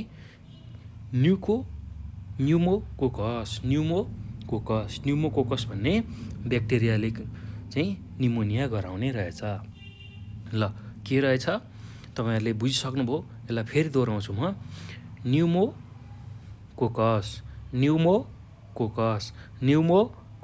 हो। न्युमोकोकस भन्ने जुन ब्याक्टेरिया छ त्यसको सङ्क्रमण हुँदाखेरि चाहिँ निमोनिया हुने रहेछ। ल निमोनिया हुँदा के हुने रहेछ भन्दाखेरि विशेष गरेर केटाकेटीको नाक, कान, घाँटी लगायतका खानानली तथा श्वास नलीमा समेत आक्रमण गरेको जुन अवस्था छ त्यसलाई हामी निमोनिया भन्छौँ है त। ल निमोनिया रोग श्वास प्रश्वासमा कठिनाइ हुने समस्या हो। जो व्यक्तिलाई श्वास प्रश्वासमा गाह्रो भइरहेको हुन्छ हो त्यो बेला निमोनिया भएको हुनसक्छ है, त्यो कुरा हामीले ख्याल गर्नुपर्छ। जुन केटाकेटीहरूलाई श्वास प्रश्वासमा गाह्रो भएको हो त्यस्तो खालको लक्षण देखा पऱ्यो भने त्यो निमोनिया हुनसक्छ। प्राय धुलो, चिसो वा दूषित हावा निमोनिया रोग सङ्क्रमण बढाउने प्रमुख माध्यम हुन्। ल निमोनिया रोग कसरी सङ्क्रमण बढ्ने हुने रहेछ भन्दाखेरि दूषित हावा, धुलो र चिसो, धुलो र दूषित हावाको कारण निमोनियाको रोग चाहिँ सङ्क्रमण हुने रहेछ। ल यो कुरा हामीले बुझ्नुपर्छ है। ल अब हामी पनि निमोनियाबाट बच्न के गर्नु पऱ्यो, चिसोबाट, धुलोबाट र दूषित हावाबाट हामी बस्नुपर्ने रहेछ। ल अब हेर्नुहोस् त, निमोनिया हुँदाखेरि कस्ता खालका लक्षणहरू देखा पर्छन्, अब त्यसको बारेमा थोरै अध्ययन गरौँ है त, थोरै चर्चा गरौँ है त। ल हेर्नुहोस् त, कति रमाइलो छ। खकारा आउने। ल पहिलो लक्षण कस्तो रहेछ भन्दा निमोनिया हुँदा खकारा आउने रहेछ, मुखबाट खकारा आउने। त्यसै गरी दोस्रो लक्षण कस्तो हुँदो रहेछ भने श्वास प्रश्वासमा समस्या हुने र श्वास प्रश्वास बढ्ने, सास फेर्न एकदम गाह्रो हुने, सास बढ्ने, एकदम छिटो छिटो सास फेर्ने हो, यस्तो खालको समस्या देखि नै रहेछ। त्यसै गरी श्वास नली सुन्निने, जुन श्वास फेर्ने नली छ त्यो सुन्निँदै जाने। त्यस्तै नाकबाट सिगान बग्ने, हाम्रो नाकबाट सिगान बग्ने हुन्छ है त। त्यसै गरी कान दुख्ने र कोखा हान्ने, कान दुख्ने र कोखा हान्ने र कोखो दुख्ने हुन्छ है त। ल कान दुख्ने, त्यसै गरी कोखो दुख्ने, त्यस्तो हुन्छ। ल त्यसै गरी ज्वरो आउने हुन्छ, ज्वरो आउने। त्यसै गरी ब्रोङ्काइटिस हुने, ब्रोङ्काइटिस भनेको हाम्रो फोक्सोभित्र ब्रोङ्कस हुन्छ, ब्रोङ्कसहरू हुन्छ हो, त्यसमा सङ्क्रमण हुने, त्यसमा समस्या उत्पन्न हुने। ल त्यस्तो खालको समस्या हुन्छ। समयमा उपचार नगरे ज्यानको खतरा हुने, समयमा हामीले निमोनियाको उपचार गरेनौँ भने मान्छे मर्न सक्छ है त। त्यसै गरी श्वास लिँदा घ्यार घ्यार आवाज आउने, श्वास लिँदाखेरि घ्यार घ्यार आवाज आयो भने त्यसलाई हामी निमोनियाको लक्षण हो भनेर बुझ्न सक्छौँ है त भाइ बहिनीहरू। ल एकदम सजिलो छ, केही गाह्रो छैन। ल यो लक्षणहरू देखा पर्ने बित्तिकै यो निमोनियाको लक्षण भनेर हामी बुझ्न सक्छौँ है त। ल के रहेछ, ल फेरि मैले एकपटक दोहोऱ्याएँ है त। खकार आउने रहेछ, निमोनिया हुँदाखेरि श्वास प्रश्वासमा समस्या हुने, श्वास बढ्ने रहेछ। त्यसै गरी श्वास नली सुनिने रहेछ, नाकबाट सिगान बग्ने रहेछ, कान दुख्ने र कोखा हान्ने रहेछ, ज्वरो आउने रहेछ, ब्रोङ्काइटिस हुने रहेछ, समयमा उपचार नगरी एकदम खतरा हुने रहेछ, श्वास लिँदा घ्यार घ्यार आउने, जुन आवाज छ त्यो आवाज आउने रहेछ, घ्यार घ्यार साउन्ड आउने रहेछ। ल है त, त्यही कुरा हामीले बुझ्नुपर्छ। ल अब कसरी बच्ने त, निमोनियाबाट कसरी बच्ने त्यही बारेमा चर्चा गरौँ है। कसरी निमोनियाबाट हामी बच्न सक्छौँ भन्दाखेरि पहिलो त अब के बुझ्नुपर्छ, निमोनिया भनेको चिसो, धुलो र प्रदूषित वातावरणबाट हुने भएको हुनाले हामीले वातावरणलाई सफा राख्नुपर्छ। ल पहिलो काम हाम्रो के रहेछ, वातावरणलाई सफा राख्ने। त्यसै गरी व्यक्तिगत सरसफाइमा ध्यान दिने, आफ्नो व्यक्तिगत सरसफाइ जुन छ, नुहाउने, लुगा धुने, चिसोबाट बस्ने हो, यस्तो खालको सरसफाइबाट हामी निमोनियाबाट बच्न सक्छौँ। त्यसै गरी धुलो वा धुवाँबाट केटाकेटीलाई टाढा राख्नुपर्छ। ल धुलो वा धुवाँमा हामीले केटाकेटीलाई खेल्न दिनु हुँदैन, उनीहरूलाई त्योबाट टाढै राख्नुपर्छ। त्यसै गरी केटाकेटीलाई चिसोबाट टाढा राख्नुपर्छ, केटाकेटीलाई चिसोबाट हामीले टाढा राख्नुपर्छ। त्यसै गरी घरमा धुवाँरहित चुलोको प्रयोग गर्नुपर्छ, केटाकेटीलाई चिसोबाट टाढा राख्ने। त्यसै गरी घरमा धुवाँरहितको चुलो प्रयोग गर्ने, जस्तै सुधारिएको चुलो हुनसक्छ र अहिले त विभिन्न चुलोहरू आएको छन् जसमा धुवाँ निक्लिँदैन हो, त्यस्ता खालका चुलोहरू प्रयोग गर्ने। त्यो गरियो भने हामी निमोनियाबाट बच्न सक्छौँ है त। ल अब यो पछि भाइ बहिनीहरू अब हामी अर्को सरुवा रोगको बारेमा चर्चा गरौँ है त, जसलाई हामी कालाजार भनेर भन्छौँ है त, कालाजार भनेर भन्छौँ। ल के हो त कालाजार, कसरी हुन्छ र अब यसको लक्षणहरू के हो र त्यसै गरी यसलाई कसरी रोक्न सकिन्छ त्यही कुरा हामी चर्चा गरौँ है त। ल कालाजार, ल हेर्नुहोस् त, अब लेसमनिया ब्रुनोभनी भन्ने परजीवीले सङ्क्रमण गरेपछि मानिसको कलेजो या फियोमा हुने असर नै कालाजार हो। ल के रहेछ कालाजार भनेको, लेसमनिया ब्रुनोभनी भन्ने परजीवी हुन्छ हो, त्यो परजीवीको सङ्क्रमण भएपछि मान्छेको कलेजो अथवा फियोमा जुन असर हुन्छ त्यसलाई हामी कालाजार भनेर भन्ने रहेछौँ। ल लेसमनिया ब्रुनोभनी भन्ने परजीवी हुन्छ है, त्यो कुरा याद गर्नु होला। ल कालाजार गराउने परजीवी के रहेछ, लेसमनिया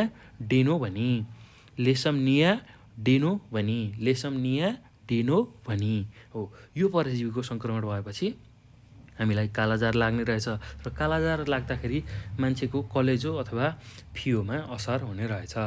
ल अब बालुवामा रहने सेन्डफ्लाई नामको भुसुनाको टोकाइबाट मानिसलाई कालाजार रोग सर्छ। ल हेर्नुहोस् त, बालुवामा रहने सेन्डफ्लाई नामक भुसुनाको टोकाइबाट मानिसलाई कालाजार लाग्ने रहेछ। ल कालाजार कसरी लाग्ने रहेछ भन्दाखेरि सेन्डफ्लाई नामक जुन भुसुना हुन्छ बालुवामा हो, त्यसले टोक्यो भने मानिसलाई कालाजार लाग्ने रहेछ। त्यसपछि पित्त, पाखुरा र अनुहारमा प्रसार भई कालो हुन्छ। कालाजार रोग प्राय नेपालको तराई भागमा पाइन्छ। ल हेर्नुहोस् त, नेपालको तराई भागमा चाहिँ विशेष गरेर कालाजार रोग लाग्ने रहेछ। त्यो हुँदाखेरि हाम्रो पित्त, पाखुरा र अनुहारमा प्रसार भई कालो हुन्छ। हाम्रो पाखुरा, अनुहार, पित्त कालो हुन पुग्ने रहेछ। ल सेन्ड फ्लाई नामको जुन भुसुना छ त्यसको टोकाइबाट चाहिँ हामीलाई कालाजार लाग्ने रहेछ, जुन बालुवामा पाइन्छ है त। ल विशेष गरेर हाम्रो तराई क्षेत्र जुन छ त्यहाँ चाहिँ कालाजार लाग्न सक्ने सम्भावना रहेछ है त। ल अब कालाजार हुँदाखेरि कस्ता खालका लक्षणहरू देखा पर्छन् त्यही कुरा हामी चर्चा गरौँ है त। ल हेर्नुहोस् त, कालाजार हुँदाखेरि पहिलो लक्षण के देखा पर्ने रहेछ भन्दा भोक नलाग्ने, त्यसै गरी ज्वरो आउने। ल अनि कलेजो र फियो सुन्निने, मुख्य भनेको यही हो है, कलेजो र फियो सुन्निने। त्यसै गरी कलेजो र फियोले काम नगर्ने हो, यो कुरा हुन्छ है त। कलेजो र फियो सुन्निने, कलेजो र फियोले काम नगर्ने, कलेजोमा दुख्ने, लिम्फ गाँठो सुन्निने, जुन हाम्रो शरीरमा लिम्फ भन्ने हुन्छ गाँठा हो त्यो सुन्निने हुन्छ। त्यस्तै गरी छाला खस्रो र सुक्खा हुने, शरीरको तौल घट्ने र कमजोरी हुने, त्यसै गरी अनुहार र पाखुरा कालो हुने र रक्त अल्पता अर्थात् एनिमिया हुने, शरीरमा रगतको कमी हुने हो। यस्ता खालका लक्षणहरू देखिने रहेछ। ल हेर्नुहोस् त के हुने रहेछ। कालाजार भनेको एउटा सेन्ड-फ्लाई नामक भुसुनाले टोक्दाखेरि हुने रहेछ र त्यो हुँदाखेरि कस्ता खालका लक्षण देखा पर्ने रहेछ हामीले भर्खर यहाँ चर्चा गऱ्यौँ। ल त्यसलाई फेरि म एकपटक दोहोऱ्याउँछु। के हुने रहेछ भन्दाखेरि भोक नलाग्ने हुने रहेछ, ज्वरो आउने हुने रहेछ, कलेजो र फियो सुन्निने, मुख्य भनेको यही हो है, कलेजो र फियोले काम नगर्ने, कलेजोमा दुख्ने, लिम्फ भन्ने जुन गाँठो छ त्यो सुन्निने, छाला खस्रो र सुक्खा हुने, शरीरको तौल घट्ने र कमजोरी हुने, अनुहार र पाखुरा कालो हुने र रगतको कमी हुने, शरीरमा रगतको कमी हुने हुन्छ। ल यस्ता खालका लक्षण चाहिँ कालाजार हुँदाखेरि देखिने रहेछ। अब कालाजार हुँदाखेरि कस्ता खालका उपायहरू अपनाएर हामी बच्न सक्ने रहेछौँ। ल अब त्यही कुरा हामी अध्ययन गरौँ है त। ल हेर्नुहोस् त, कालाजार हुँदाखेरि कसरी बच्ने रहेछौँ भन्दा, कालाजार हुनबाट हामी कसरी बच्ने रहेछौँ भन्दा कीटनाशक औषधि छरेर बालुवामा रहने सेन्ट फ्लाईलाई नाश गर्नुपर्छ। ल हेर्नुहोस् त, हामीलाई कालाजार गराउने भनेको सेन्ट फ्लाई नामक बालुवामा रहने जुन जीवाणु छ हो, परजीवी छ, त्यसले चाहिँ हुन्छ र जुन भुसुनो छ बालुवामा रहने सेन्ट फ्लाई हो, त्यसको कारणले हामीमा कालाजार हुन्छ है त। त्यसले टोकेपछि हामीलाई कालाजार हुन्छ हो। त्यसलाई नष्ट गर्न, त्यसलाई मार्नको लागि कीटनाशक औषधि छरेर बालुवामा रहने सेन्ट फ्लाईलाई मार्ने अर्थात् नाश गर्ने। अब त्यसै गरी सकेसम्म बालुवा भएको ठाउँमा जानु हुँदैन। ल बालुवामा चाहिँ सेन्ट फ्लाई रहने रहेछ, त्यो हुँदा सकेसम्म हामी बालुवा भएको ठाउँमा जाँदै नजाने। त्यसै गरी घर वरिपरिको हाम्रो वातावरण छ त्यसलाई सफा गर्ने र त्यसै गरी अब सकेसम्म सुत्ने बेलामा झुलको प्रयोग गर्ने र समयमै नजिकको स्वास्थ्य संस्थामा जचाउने गर्नुपर्छ। अब अर्को के गर्न सकिन्छ भन्दा रोगबाट बच्ने उपायबारे स्वास्थ्य शिक्षाको माध्यमबाट जनचेतना फैलाउने। ल यो कुरा चाहिँ हामीले गर्नुपर्ने रहेछ कालाजारबाट बच्नको लागि। ल जुन सेन्ट फ्लाई भन्ने भुसुना छ त्यसलाई पहिला मार्नु पर्यो। त्यसलाई मार्न कीटनाशक औषधिहरू बालुवामा छर्कने, सकेसम्म बालुवामा नजाने, बालुवामा नखेल्ने, घर वरिपरिको वातावरण स्वच्छ राख्ने, सुत्ने बेलामा सकेसम्म झुलको प्रयोग गर्ने, समयमै नजिकको स्वास्थ्य संस्थामा गएर जचाउने, रोगबाट बच्न विभिन्न उपायहरू अपनाउन सकिन्छ हो। त्यस्तो खालको स्वास्थ्य शिक्षा चाहिँ हामीले प्रदान गर्न सक्नुपर्छ, अनि मात्र हामी कालाजारबाट बच्न सक्छौँ। ल यो कुरा चाहिँ हामीले कालाजारमा गऱ्यौँ भाइ बहिनीहरू। कालाजारबाट कसरी बच्न सक्ने रहेछ त्यो कुरा बुझ्यौँ। अब हामी औलो ज्वरोको बारेमा बुझौँ है त। ल औलो ज्वरो पनि एक किसिमको सरुवा रोग हो र यो चाहिँ लामखुट्टे, विशेष गरेर पोथी लामखुट्टेले टोक्दाखेरि सर्छ। ल त्यसकै बारेमा अब चर्चा गरौँ। यो कसरी सर्छ, त्यसै गरी यसको लक्षणहरू के हो र यसबाट कसरी बच्न सकिन्छ त्यसकै बारेमा हामी अध्ययन गरौँ है त। ल एकदम सजिलो छ भाइ बहिनीहरू, केही गाह्रो छैन। ल अब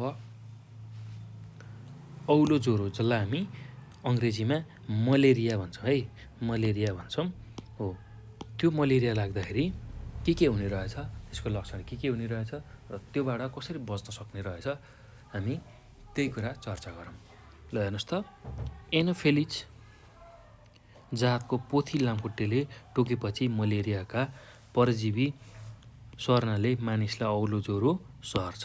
ल कसरी औलो ज्वरो सर्ने रहेछ भन्दाखेरि जुन एनोफेलिज भन्ने जुन पोथी लामखुट्टे छ, र जहिले पनि भाइ बहिनीहरू सम्झनु होला, हामीलाई पोथी लामखुट्टेले मात्र टोक्छ, भाले लामखुट्टेले कहिले पनि टोक्दैन, पोथी लामखुट्टेले टोक्छ र त्यसलाई हामी एनोफेलिज जातको पोथी लामखुट्टे भनेर भन्छौँ है त। त्यसले टोकेपछि मलेरियाका जुन परजीवीहरू छ त्यो चाहिँ हाम्रो शरीरमा प्रवेश गर्छ र त्यसले औलो ज्वरो सार्छ। बिरामीलाई अत्यन्त ज्वरो बढ्ने हुनाले रोगको नामै औलो ज्वरो भएको हो। ल औलो ज्वरो किन नाम भएको हुने रहेछ भन्दाखेरि एकदमै धेरै ज्वरो आउने, एकदमै धेरै ज्वरो बढ्ने हुने रहेछ औलो ज्वरो हुँदाखेरि, त्यो कुरा हामीले बुझ्नुपर्छ। र बिरामीमा एकदमै धेरै ज्वरो आउने भएको कारणले यसलाई औलो ज्वरो भनेर भन्ने रहेछ। ल अब औलो ज्वरो हुँदाखेरि, मलेरिया हुँदाखेरि के लक्षणहरू देखा पर्ने रहेछ त्यही कुरा हामी चर्चा गरौँ है त। ल मलेरिया हुँदाखेरि अचानक ज्वरो आउने हो, त्यस्तो खालको लक्षण देखा पर्ने रहेछ हामीलाई, अचानक ज्वरो आउने हुने रहेछ। त्यसै गरी हात खुट्टा जोर्नी र टाउको दुख्ने हुने रहेछ। हाम्रो हात खुट्टा र जोर्नी टाउको दुख्ने। त्यस्तै गरी बढ्दो ज्वरोको कारण शरीर चिसोले काम्ने हुने रहेछ। ज्वरो एकदमै बढ्यो भने हाम्रो शरीर चिसो हुने र काम्ने हुँदो रहेछ। त्यसै गरी ज्वरो 104 देखि 106 डिग्री फरेनहाइटसम्म हुने रहेछ। ल हेर्नुहोस् त, 104 देखि 106 डिग्री ज्वरो फरेनहाइटसम्म पुग्ने रहेछ। ल त्यो भनेको एकदमै धेरै ज्वरो है भाइ बहिनीहरू। ल त्यसै गरी अत्याधिक ज्वरो पछि बिरामी नकाम्ने। ल अत्याधिक ज्वरो भइसकेपछि बिरामी नकाम्ने हुनसक्छ। पसिना खलखल आइसकेपछि ज्वरो घट्ने हुन्छ। त्यस्तै गरी घन्टामा ज्वरो तलमाथि भइरहन्छ है त, घन्टामा ज्वरो तलमाथि भइरहन्छ, त्यो कुरा हामीले बुझ्नुपर्छ। त्यसै गरी कलेजो र फियोमा सङ्क्रमण हुने, कलेजो र फियोमा सङ्क्रमण हुने हुन्छ। त्यसै गरी शरीर एकदमै कमजोर हुने हुन्छ र समयमा उपचार नगरे ज्यान जाने खतरा पनि हुन्छ है त, त्यो कुरा हामीले बुझ्नुपर्छ। ल एकदम हामीले औलो ज्वरो हुँदाखेरि यस्ता खालका लक्षणहरू देख्यौँ भने तुरुन्त हामीले उपचार गर्न जानुपर्छ है। ल हेर्नुहोस् त के हुने रहेछ, अचानक ज्वरो आउने रहेछ औलो ज्वरो हुँदाखेरि, अचानक ज्वरो आउने रहेछ, हात खुट्टा जोर्नी र टाउको दुख्ने हुने रहेछ। बढ्दो ज्वरोको कारण शरीर चिसोले काम्ने रहेछ। 104 देखि 106 डिग्री फरेनहाइटसम्म ज्वरो बढ्ने रहेछ। अत्याधिक ज्वरो पछि बिरामी नकाम्ने रहेछ। खलखल पसिना आइसकेपछि ज्वरो आफै घट्ने रहेछ। त्यसै गरी घन्टामा ज्वरो तलमाथि भइरहने हुने रहेछ। कलेजो र फियोमा सङ्क्रमणहरू हुने रहेछ। शरीर कमजोर हुने रहेछ। त्यसै गरी समयमा हामीले उपचार गर्न सकेनौँ भने बिरामीको ज्यान पनि जान सक्ने रहेछ। ल यो कुरा हामीले यसमा बुझ्यौँ। अब कसरी बच्न सकिन्छ यो मलेरिया अर्थात् औलो ज्वरोबाट हामी कसरी बच्न सक्छौँ त्यही कुरालाई हामी अब बुझौँ है त, त्यही कुरालाई हामी अध्ययन गरौँ। ल कसरी बच्न सकिन्छ भन्दाखेरि औलो ज्वरोबाट घर वरिपरिका खाल्डाहरूमा पानी जम्न दिनु हुँदैन। ल किन घर वरिपरिका खाल्डाहरूमा पानी जम्न दिनु हुँदैन भन्दा त्यसमा लामखुट्टेले फुल पार्छ र त्यहाँ उसले आफ्नो सङ्ख्या वृद्धि गर्छ हो। त्यही लामखुट्टेले हामीलाई टोक्यो भने, पोथी लामखुट्टेले हामीलाई टोक्दाखेरि हामीलाई औलो ज्वरो लाग्न सक्छ है त। त्यसैले घर वरिपरिका जुन खाल्डाखल्डी छ त्यसमा पानी जम्न दिनु हुँदैन र यदि पानी जमेको छ भने त्यसमा थोरै मट्टीतेल हालिदियो भने त्यहाँ भएका जुन लामखुट्टे छ त्यसको फुलहरू छ त्यो नष्ट हुन्छ है त। ल त्यसै गरी घर वरिपरिका जुन खाल्डाहरूमा पानी जम्न नदिएसँगै खाल्डाहरू सकेसम्म पुरिदिनुपर्छ। ल त्यो कुरा हामीले गर्नुपर्छ। त्यसै गरी घर वरिपरि ढल निकासको व्यवस्था गर्नुपर्छ। घर वरिपरि पानी जम्न नदिकन एकदम ढललाई निकासा दिनुपर्छ। लामखुट्टेको टोकाइबाट बस्ने विभिन्न तरिकाहरू अपनाउनुपर्छ। लामखुट्टेबाट बस्न विभिन्न तरिकाहरू अपनाउनुपर्छ।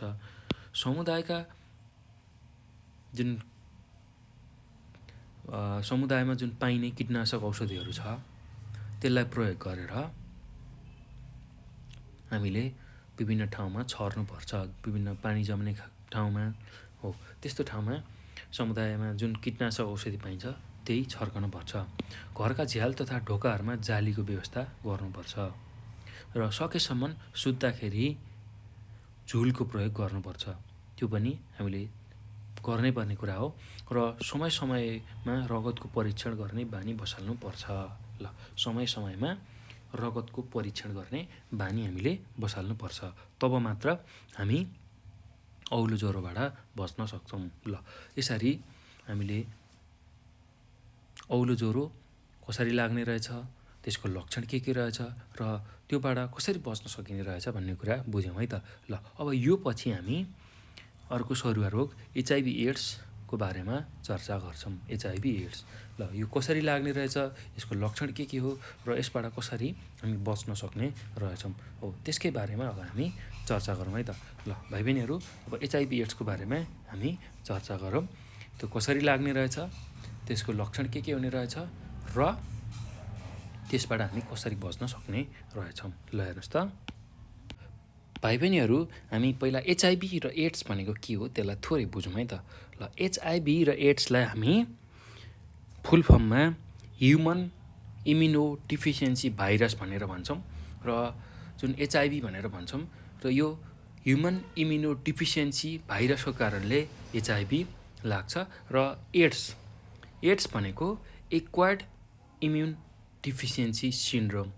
ल एक्वायर्ड इम्युन डिफिसियन्सी सिन्ड्रोम र तपाईँहरूले यसको फुल फर्म जानिराख्नु होला है, यो एकदमै काम लाग्छ। HIV र AIDS human immunodeficiency virus हाम्रो जुन मानवको जुन प्रतिरक्षा प्रणालीलाई ह्रास ल्याउने जुन भाइरस छ त्यसलाई हामी ह्युमन इम्युनो डिफिसियन्सी भाइरस भनेर भन्छौँ है। ल यो कुरा तपाईँहरूले सम्झनु होला। त्यसै गरी एक्वायर्ड इम्युनो डिफिसियन्सी सिन्ड्रोम यसको लक्षणहरू। ल एक्वायर्ड इम्युनो डिफिसियन्सी सिन्ड्रोम। ल हेर्नुहोस् त अब के हो त HIV एड्स, कसरी लाग्छ त्यही कुरा हामी बुझ्दैछौँ। ल HIV र एड्सको बारेमा सब पढ्दैछौँ। यो एउटा सरुवा रोग हो, कसरी सर्छ त्यही कुरा बुझ्दैछौँ है त। HIV सङ्क्रमितसँग असुरक्षित यौन सम्पर्क भएमा, सङ्क्रमित रगत लिएमा, सङ्क्रमित सुईको प्रयोग गरेमा र सङ्क्रमित आमाबाट शिशुमा सर्ने सम्भावना हुन्छ।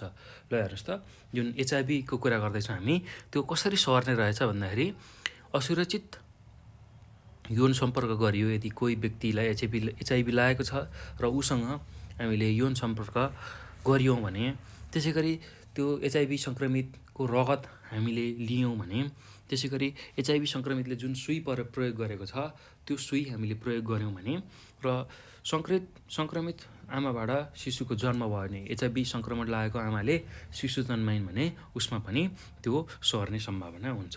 ल HIV भनेको भाइरसको नाम हो। ल हेर्नुहोस् त HIV भनेर भन्छौँ नि, त्यो चाहिँ के रहेछ त वास्तवमा भाइरसको नाम रहेछ।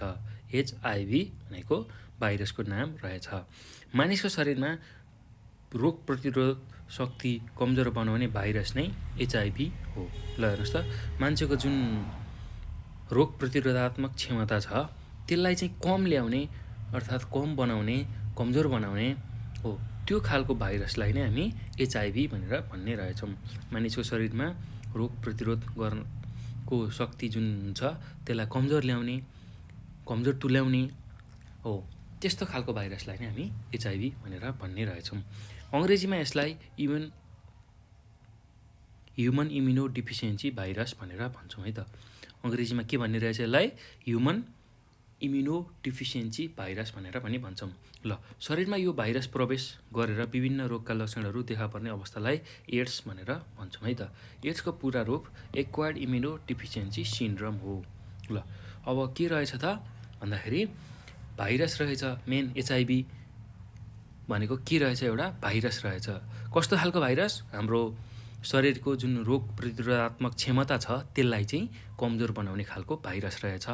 र हाम्रो शरीरमा यो भाइरस प्रवेश गरेपछि देखिने विभिन्न रोगका लक्षणहरूको अवस्था छ त्यसलाई चाहिँ हामी एक्वायर्ड इम्युनो डिफिसियन्सी सिन्ड्रोम भनेर भन्ने रहेछौँ। ल यति कुरा चाहिँ हामीले एचआइभी र एड्समा बुझ्नुपर्ने कुरा रहेछ है त। ल अब कस्तो खालको लक्षण देखा पर्छ त एचआइभी हुँदाखेरि? एचआइभीको जुन भाइरस हामीमा प्रवेश गर्छ त्यति बेला कस्तो खालको लक्षणहरू देखा पर्छ त्यसलाई हामी चर्चा गरौँ है। ल हेर्नुहोस् त लक्षणहरू। अब कमा कस्तो खालको लक्षण भनेछ भन्दाखेरि सङ्क्रमित व्यक्तिको 10% तौल घट्ने।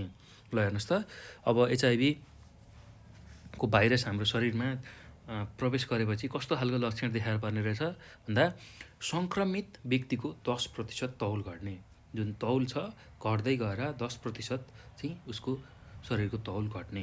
त्यसै गरी 1 महिनाभन्दा लामो समयसम्म लगातार ज्वरो आउने। हेर्नुहोस् त 1 महिनाभन्दा लगातार 1 महिनासम्म अथवा त्योभन्दा बढी समयसम्म चाहिँ लगातार ज्वरो आइरहने। 1 महिनाभन्दा लामो समयसम्म लगातार पखाला लाग्ने। हेर्नुहोस् त 1 महिनाभन्दा बढीसम्म लगातार पखाला लागिरहने रहेछ। त्यसै गरी कुनै पनि अन्य रोग लागेमा चाँडो निको नहुने। ल यस्तो चाहिँ एचआइभीको लक्षण रहेछ। के हुने रहेछ?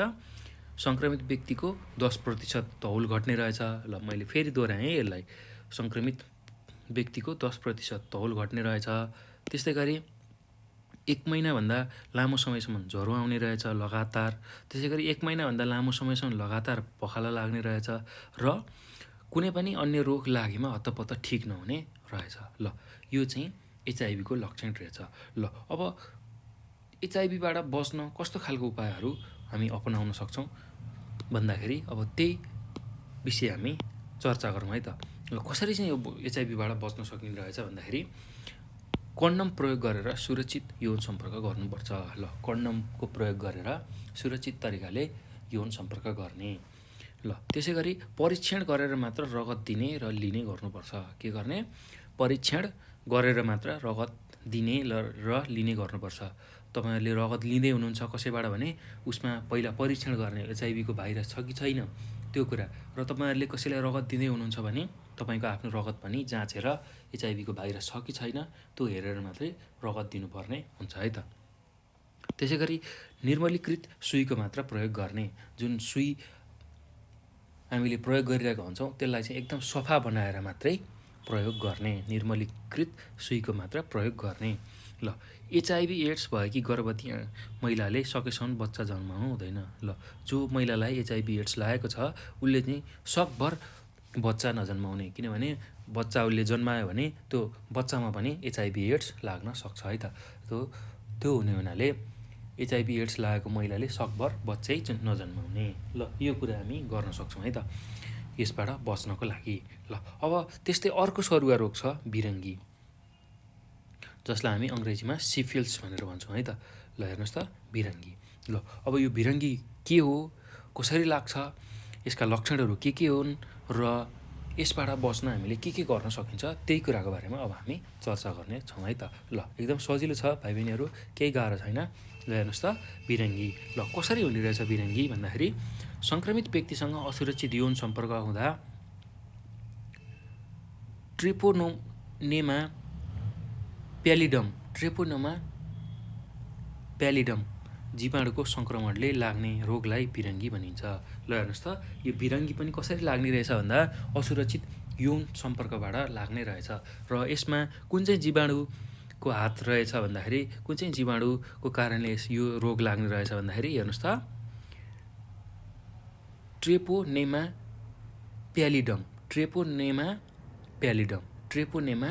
प्यालिडम भन्ने जुन जीवाणु छ त्यसकै सङ्क्रमणले चाहिँ यो भिरङ्गी रोग लाग्ने रहेछ। ल हेर्नुहोस् त यो पनि असुरक्षित यौन सम्पर्क गर्दा हुने रहेछ र ट्रेपोनेमा प्यालिडियम भन्ने जुन जीवाणु छ त्यसको कारणले चाहिँ यो रोग लाग्ने रहेछ। ल अब भिरङ्गी रोग यौन सम्पर्क बाहेक रोगीका सामानबाट अरूलाई सर्न सक्छ। ल यौन सम्पर्क त छँदैछ, त्यो बाहेक यदि सामानहरू हामीले रोगीको सामानहरू प्रयोग गऱ्यौँ भने पनि अरू स्वस्थ व्यक्तिलाई यो रोग सर्न सक्छ। रोगग्रस्त आमाबाट नवजात शिशुमा भ्रूण सङ्क्रमणबाट सर्न सक्छ। ल हेर्नुहोस् त, यदि भिरिङ्गी लागेको आमाबाट बच्चा जन्मियो भने पनि त्यो बच्चामा भिरिङ्गी देखा पर्न सक्छ है त। त्यो कुरा हामीले बुझ्नुपर्छ। र कसरी सर्ने रहेछ भन्दा यौन सम्पर्क र यौन सम्पर्क बाहेक बिरामीले प्रयोग गरेका सामानहरूबाट पनि यो रोग सर्न सक्छ। यो कुरा हामीले बुझ्नुपर्छ है त। ल ट्रेपोनेमा प्यालिडियम भन्ने जीवाणुको कारणले चाहिँ भिरङ्गी लाग्ने रहेछ र विशेष गरेर असुरक्षित यौन सम्पर्क गर्दाखेरि भिरङ्गी हामीलाई लाग्ने रहेछ। ल अब भिरङ्गी लाग्दाखेरि कस्ता खालका लक्षणहरू देखा पर्छन् त, त्यही बारेमा हामी चर्चा गरौँ है त। कस्ता खालका लक्षणहरू देखा पर्छन्? ल भाइ बहिनीहरू, भिरङ्गी लाग्दाखेरि लक्षणहरू 3वटा चरणमा देखा पर्छन्। 3वटा चरणमा लक्षणहरू देखा पर्छन्। प्रथम चरण, दोस्रो चरण र तेस्रो चरण हो। अब के हुन् त त्यो चरणहरूमा? प्रथम चरण, दोस्रो चरण र तेस्रो चरणमा कस्ता कस्ता लक्षणहरू देखा पर्छन् त्यही कुरा हामी बुझौँ है त। ल एकदमै रमाइलो छ यो विषय र रमाइलो छ यो पाठ र तपाईँहरूलाई जीवन उपयोगी छ। तपाईँहरूको जीवनमा काम लाग्ने कुराहरू हामी पढिरहेछौँ, सिकिरहेछौँ। ल हेर्नुहोस् त, प्रथम चरणमा कस्तो खालको लक्षण देखिने रहेछ यदि भिरङ्गी रोग लाग्यो भने? यौन अङ्ग वरिपरि कडा खालका खटिरा देखा पर्ने। ल जुन यौन अङ्ग छ, महिलाको योनि अथवा पुरुषको लिङ्ग छ भने त्यो वरिपरि कडा खालका खटिराहरू देखिने, सानसाना खटिराहरू देखिने। त्यसै गरी अर्को के हुनसक्छ? घाउ तथा खटिरा नदुख्ने र नचिलाउने। त्यहाँ जुन घाउ अथवा खटिराहरू आएको हुन्छ त्यो नदुख्ने अथवा नचिलाउने खालको हुन्छ। त्यसै गरी तिघ्रामा लिम्फ ग्रन्थि सुनिने हुन्छ। जुन तिघ्रामा भएको लिम्फ ग्रन्थि हुन्छ त्यो ग्रन्थि सुनिने हुन्छ। ल पहिलो चरणमा यस्तो खालको लक्षणहरू भिरङ्गी हुँदा हुने रहेछ। त्यसै गरी दोस्रो चरणमा के हुने रहेछ हेरौँ है त। अब दोस्रो चरणमा टाउको दुख्ने, ज्वरो आउने र छालामा नचिलाउने दाग देखा पर्ने। टाउको दुख्न सक्ने रहेछ, ज्वरो आउन सक्ने रहेछ र छालामा नचिलाउने खालका दागहरू देखिने। अब फेरि मुखको किनारा, छाला, हात र पैतालामा गुलाबी खटिरा देखा पर्ने। हेर्नुहोस् त, मुखको जुन किनार छ हो त्यहाँभरि, त्यस्तै गरी छालामा, हातमा, पैतालामा गुलाबी कलरका, गुलाबी रङका खटिरा देखा पर्ने। रातो रातो गुलाबी जस्तो खालको खटिरा देखा पर्ने। त्यसै गरी कलेजो र फियो बढ्ने, आँखा सुन्निने र कचेरा निस्कने। ल कलेजो र फियोको आकार बढ्ने, त्यसै गरी आँखाहरू सुन्निने, कचेरा लाग्ने र आँखामा कचेरा जुन चिप्रा भन्छौँ हामी हो त्यो देखिने हुन्छ है त। ल अब दोस्रो चरणमा यस्ता खालका लक्षणहरू देखा पर्ने रहेछन्। त्यसै गरी अब तेस्रो चरणमा कस्तो खालको लक्षणहरू देखा पर्ने रहेछन् भन्दा हाड, मुटु र मस्तिष्कमा असर गर्ने। हाडमा, मुटु र मस्तिष्कमा असर गर्ने। त्यसै गरी रक्तनलीहरू फुलेर बन्द हुने, रक्तनलीहरू फुल्दै जाने र बन्द हुने। त्यसै गरी गाला र चिउडामा ठुल्ठुला खटिरा हुने, गाला र चिउडामा ठुल्ठुला खटिरा हुने र मानसिक विकृति पैदा हुने हो। यस्ता खालका लक्षणहरू चाहिँ तेस्रो चरणमा भिरङ्गी हुँदा देखिने रहेछ। ल यही कुरा हामीले बुझ्यौँ। ल भाइ बहिनीहरू, भिरङ्गी हुँदा 3 चरणमा चाहिँ विभिन्न लक्षणहरू देखिने रहेछ, त्यसकै बारेमा हामीले चर्चा गऱ्यौँ। अब भिरङ्गी हुन नदिन अथवा भिरङ्गीबाट चाहिँ कसरी बच्न सकिने रहेछ त्यो कुरा हामी बुझौँ है त। ल भिरङ्गीबाट बच्ने उपायहरू के रहेछ त्यसलाई हामी बुझौँ। ल हेर्नुहोस् त, भिरङ्गीबाट बच्न हामीले के गर्न सकिने रहेछ? असुरक्षित यौन सम्पर्क गर्नु हुँदैन। ल सुरक्षित तरिकाले मात्र यौन सम्पर्क हामीले गर्नुपर्ने रहेछ भिरङ्गीबाट बच्नका लागि। त्यस्तै योनि तथा लिङ्गलाई सफा राख्नुपर्छ। जुन महिलाको योनि छ, त्यसै गरी पुरुषको लिङ्ग छ, त्यसलाई चाहिँ हामीले एकदम सफा राख्नुपर्ने रहेछ। नवजात शिशुलाई रोगबाट बचाउन तत्काल उपचारको व्यवस्था मिलाउनुपर्छ। हेर्नुहोस् त, यदि नवजात शिशुमा भिरङ्गी देखियो भने उसलाई बचाउनका लागि तत्काल उसको उपचारको व्यवस्था मिलाउनु पर्छ। त्यसै गरी रोगीका सामान अरूले प्रयोग गर्नु हुँदैन। जो मान्छेलाई भिरङ्गी लागेको छ उसको सामान चाहिँ अरूले सकभर प्रयोग गर्न हुँदैन। त्यसै गरी सर्वसाधारणलाई भिरङ्गी रोग सम्बन्धी स्वास्थ्य शिक्षा दिनुपर्छ। हेर्नुहोस् त, धेरै मान्छेहरूलाई भिरङ्गी रोग भनेकै थाहा हुन्न हो। त्यो रोगको बारेमा र त्यसले ल्याउन सक्ने परिणामको बारेमा सबै मान्छेहरूलाई चाहिँ स्वास्थ्य शिक्षा, त्यसको शिक्षा चाहिँ हामीले दिनुपर्ने हुन्छ। त्यसै गरी एकजनालाई सङ्क्रमण भएमा उक्त व्यक्तिसँग यौन सम्पर्कमा संलग्न सबैले उपचार गराउनुपर्छ। हेर्नुहोस् त, एकजनालाई सङ्क्रमण भएको छ भने उक्त व्यक्तिसँग जसले यौन सम्पर्क गर्छ त्यो सबैको उपचार हामीले गर्नुपर्छ। जो एकजना भिरङ्गी लागेको व्यक्ति छ त्यो व्यक्तिसँग चाहिँ अरू व्यक्तिहरूले यौन सम्पर्क गऱ्यो भने हामीलाई भिरङ्गी लाग्न सक्ने सम्भावना हुन्छ। हो, त्यस्तो बेलामा हामी सबैजनाको चाहिँ उपचार हामीले गर्नुपर्ने हुन्छ। त्यस्तो बेलामा सबैजनाको उपचार हामीले गर्नुपर्ने हुन्छ है त। ल, यो कुरा चाहिँ तपाईँहरूले विशेष ख्याल गर्नु होला। ल, अब अर्को अन्तिम सरुवा रोग हाम्रो यो पाठमा भएको अन्तिम सरुवा रोग छ सुजाक, जसलाई हामी गोनोरिया भनेर भन्छौँ है त। गोनोरिया भनेर भन्छौँ। ल, के हो त यो गोनोरिया, यो कसरी हुन्छ र यसको लक्षणहरू के हुन् र योबाट बच्न हामीले के गरी सक्छौँ, कसरी बच्न योबाट सक्छौँ, त्यही बारेमा हामी अब बुझौँ है त बिस्तारै। ल, हेर्नुहोस् त, गोनोरियालाई हामी के भन्ने रहेछौँ, सुजाक भन्ने रहेछौँ। ल, नेपालीमा सुजाक, अङ्ग्रेजीमा गोनोरिया भन्ने रहेछ। ल, अब यो पनि असुरक्षित यौन सम्पर्कबाटै निस्कने रोग हो। ल, यो कुरा हामीले बुझ्नुपर्छ। हेर्नुहोस् त, असुरक्षित यौन सम्पर्क हुँदा निरेसिया गोनोकोकस जीवाणुको सङ्क्रमणले सबै उमेरका मानिसलाई लाग्ने रोगलाई सुजाक भनिन्छ। ल, हेर्नुहोस् त, गोनोरिया भनेको के रहेछ भन्दाखेरि असुरक्षित यौन सम्पर्क गरियो भने त्यति बेला निरेसिया गोनोकोकस भन्ने जुन जीवाणु छ त्यसको सङ्क्रमण हुने रहेछ। Neisseria gonococcus. हेर्नुहोस् त, यसलाई प्रोनाउन्सिएसन गर्नुहोस्, यसलाई उच्चारण गर्नुहोस् त, निसेरिया गोनोकोकस। ल, हेर्नुहोस् कुन जीवाणुले हुने रहेछ सुजाक अथवा गोनोरिया भन्दा निसेरिया गोनोकोकस भन्ने जुन जीवाणु छ त्यसकै सङ्क्रमण भयो भने र असुरक्षित यौन सम्पर्क गर्दाखेरि सबै उमेरको मान्छेलाई चाहिँ यो सुजाक लाग्ने रहेछ। ल, सङ्क्रमित महिलाको जुन योनि छ त्योबाट निस्केको स्राव बच्चा जन्मिँदा आँखामा पर्न गएमा बच्चालाई सुजाक रोग सर्दछ। ल, हेर्नुहोस् त, जो व्यक्तिले अथवा जो महिलाले बच्चा जन्माइरहेछ र त्यति बेला यदि त्यो महिलालाई सुजाक भएको छ भने त्यो बच्चा जन्मिने क्रममा त्यो योनिबाट जुन निक्लने स्राव छ त्यो बच्चाको आँखामा पर्न गएमा पनि सुजाक रोग सर्दछ। ल, हेर्नुहोस् त, सङ्क्रमित महिलाले योनिबाट निस्केको जुन स्राव छ त्यो बच्चा जन्माउँदाखेरि त्यो बच्चाको आँखामा पर्यो भने पनि सुजाक रोग लाग्ने रहेछ। यस रोगका लक्षण पुरुष, महिला र बच्चामा भिन्न भिन्दै देखिन्छ। ल, हेर्नुहोस् त, यो रोगको लक्षण पुरुषमा छुट्टै, महिलामा छुट्टै र बच्चामा चाहिँ छुट्टै हुने रहेछ। त्यो कुरा हामीले बुझ्नुपर्छ है। ल, त्यही कुरा अब हामी बुझ्दैछौँ। ल, अब सुजाक रोग केले हुने रहेछ भन्दाखेरि असुरक्षित यौन सम्पर्कले र कस्तो खालको जीवाणुले हुने रहेछ त्यो पनि बुझिहालौँ। निसेरिया गोनोकोकस भन्ने जीवाणुको सङ्क्रमणले हुने रहेछ। ल, त्यसै गरी अर्को कुन तरिकाले नै हुने रहेछ भन्दा यदि सुजाक लागेको महिला छ र उसले बच्चा जन्माइरहेछ र बच्चा जन्माउने क्रममा त्यो योनिबाट जुन निक्लिन्छ त्यति बेला उसको आँखामा त्यो स्राव पर्यो भने पनि बच्चालाई सुजाक हुन सक्छ।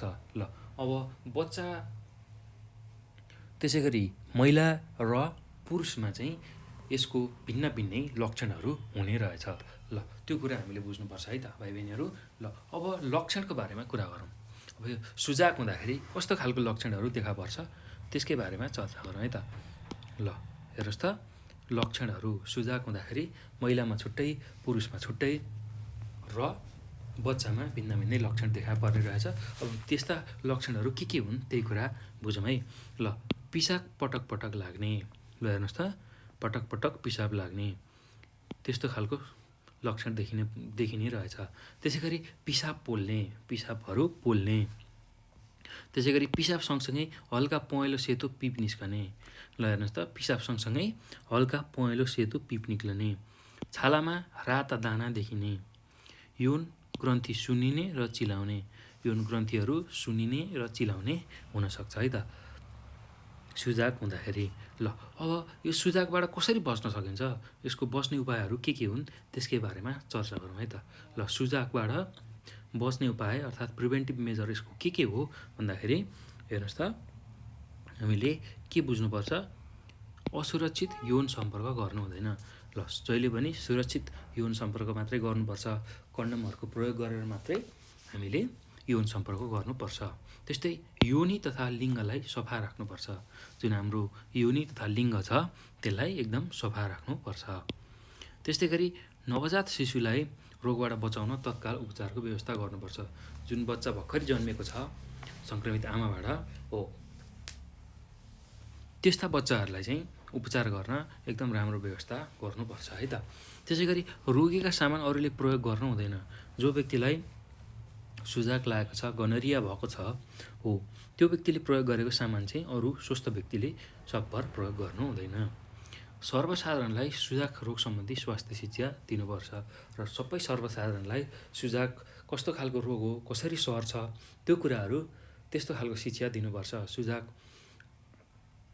निसेरिया गोनोकोकस भन्ने जीवाणुले हुन्छ र यो विशेष गरेर असुरक्षित यौन सम्पर्क गर्दाखेरि हुन्छ भनेर त्यो शिक्षा दिनुपर्छ र यसले कस्ता खालका लक्षणहरू देखाउँछ, यसले कस्तो खालको असर गर्छ शरीरलाई, त्यो शिक्षाको बारेमा हामीले जनचेतना फैलायौँ। त्यो शिक्षा चाहिँ सबै सर्वसाधारणलाई दियौँ भने हामी यस्ता खालका रोगबाट हामी बच्न सक्छौँ, सुजाकबाट बच्न सक्छौँ है त।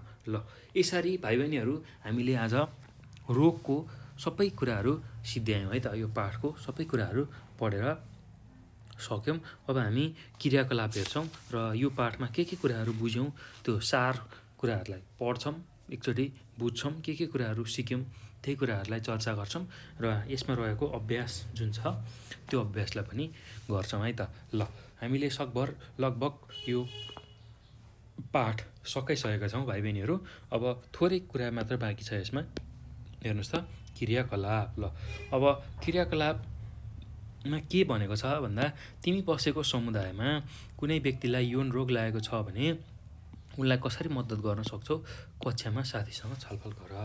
ल हेर्नुहोस् त, अब कसैलाई यौन रोग लागेको छ भने तपाईँहरू बसेको समुदायमा के गर्न सक्नुहुन्छ भन्दाखेरि, उसलाई कसरी मद्दत गर्न सक्नुहुन्छ भन्दाखेरि, पहिलो त उसलाई के गर्न सकिन्छ, सान्त्वना दिने, उसलाई धैर्य भएर बस्न सान्त्वना दिने।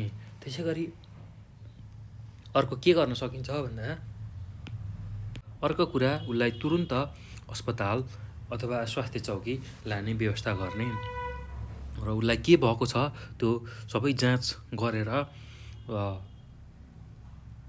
उसलाई आवश्यक पर्ने औषधिहरू उपचारहरू गराउन सहयोग गर्ने हो।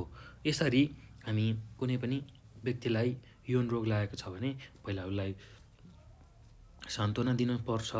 त्यसै गरी उसको उपचारको लागि सकेसम्म चाँडो अस्पताल पुर्याउने, त्यसै गरी उसको उपचारमा कस्ता खालको औषधिहरू प्रयोग हुन्छन् त्यसको व्यवस्था गरिदिने, चिकित्सकसँग राम्रोसँग परामर्श लिने, सल्लाह लिने, यस्तो खालको सहयोगहरू हामी गर्न सक्छौँ है त। ल त्यही कुरा हामीले यहाँ लेख्नु होला भाइ बहिनीहरू, कक्षामा छलफल गर्नु होला तपाईँहरू पनि साथीहरूसँग। ल अब यो पाठ पढ्दाखेरि हामीले के बुझ्यौँ त, रोग भन्ने जुन पाठ पढ्दाखेरि के कुराहरू सिक्यौँ, के कुराहरू चाहिँ सिक्नै पर्ने रहेछ, त्यही कुराहरू अब हामी थोरै चर्चा गरौँ है त भाइ बहिनीहरू। ल हेर्नुहोस् त, यो पाठमा हामीले सिक्नै पर्ने कुरा भनेको, शरीरका प्रणालीले ठिक काम नगरेकोमा का कारण शरीरमा आउने जुन बिसन्चोपन छ त्यसलाई हामी रोग भन्ने रहेछौँ। ल हामीले रोगको बारेमा आज चर्चा गऱ्यौँ र शरीरको जुन प्रणाली छ, विभिन्न प्रणालीहरू छ, त्यसले ठिक काम नगरेमा हाम्रो शरीरमा आउने जुन बिसन्चोपन छ त्यसलाई हामीले रोग भन्ने रहेछौँ। हाम्रो शरीरको प्रणालीहरूले ठिक तरिकाले काम नगरेको अवस्थामा शरीरमा आउने जुन बिसन्चोपन छ त्यसलाई हामीले रोग भन्ने रहेछौँ। कुनै रोग सर्ने खालका हुन्छन् भने कुनै रोग एक व्यक्तिबाट अर्कोमा सर्दैन। ल हामीले सरुवा रोग र नसर्ने रोग दुईवटा रोगको बारेमा पनि यहाँ बुझेका छौँ र विशेष गरेर सरुवा रोगको मात्रै हामीले चर्चा गरेका छौँ।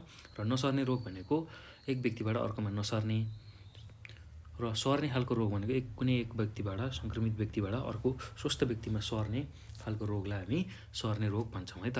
ल रोगबाट बच्ने सबैभन्दा राम्रो उपाय स्वस्थ जीवनशैली अपनाउनु हो। ल हेर्नुहोस् त अर्को कुरा के बुझ्यौँ भन्दाखेरि रोगबाट बच्नको लागि जहिले पनि हामीले स्वस्थ जीवनशैली अपनाउनु पर्ने रहेछ, तब मात्र हामी रोगबाट बच्न सक्ने रहेछौँ। हामीले स्वस्थ जीवनशैली अपनायौँ भने रोगबाट बच्न सक्ने रहेछौँ। हामीले स्वस्थ जीवनशैली अपनायौँ भने रोगबाट बच्न सक्ने रहेछौँ।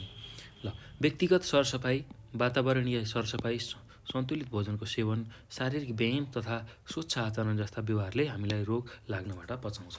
ल हेर्नुहोस् त आफ्नो व्यक्तिगत सरसफाइ, नुहाउने, लुगा धुने, नङ काट्ने, आँखा नाक कान सफा गर्ने हो, यस्तो खालको सरसफाइ र वातावरणीय सरसफाइ, आफ्नो घर वरपर सफा राख्ने, फोहोर हुन नदिने, बढार्ने, पुस्ने हो, यस्तो खालको सरसफाइ। त्यसै गरी सन्तुलित भोजनको सेवन, विभिन्न पौष्टिक तत्त्वहरू, कार्बोहाइड्रेट, प्रोटिन, भिटामिन, खनिज, पानी प्रशस्त मात्रामा पिउने, सन्तुलित मात्रामा पिउने, त्यसै गरी शारीरिक व्यायाम कसरतहरू गर्ने, स्वच्छ आचरण, स्वच्छ विचार गर्ने हो, यस्ता खालका व्यवहार गरियो भने हामीलाई कुनै पनि रोग लाग्दैन है त। ल यो कुरा चाहिँ हामीले बुझ्नुपर्छ।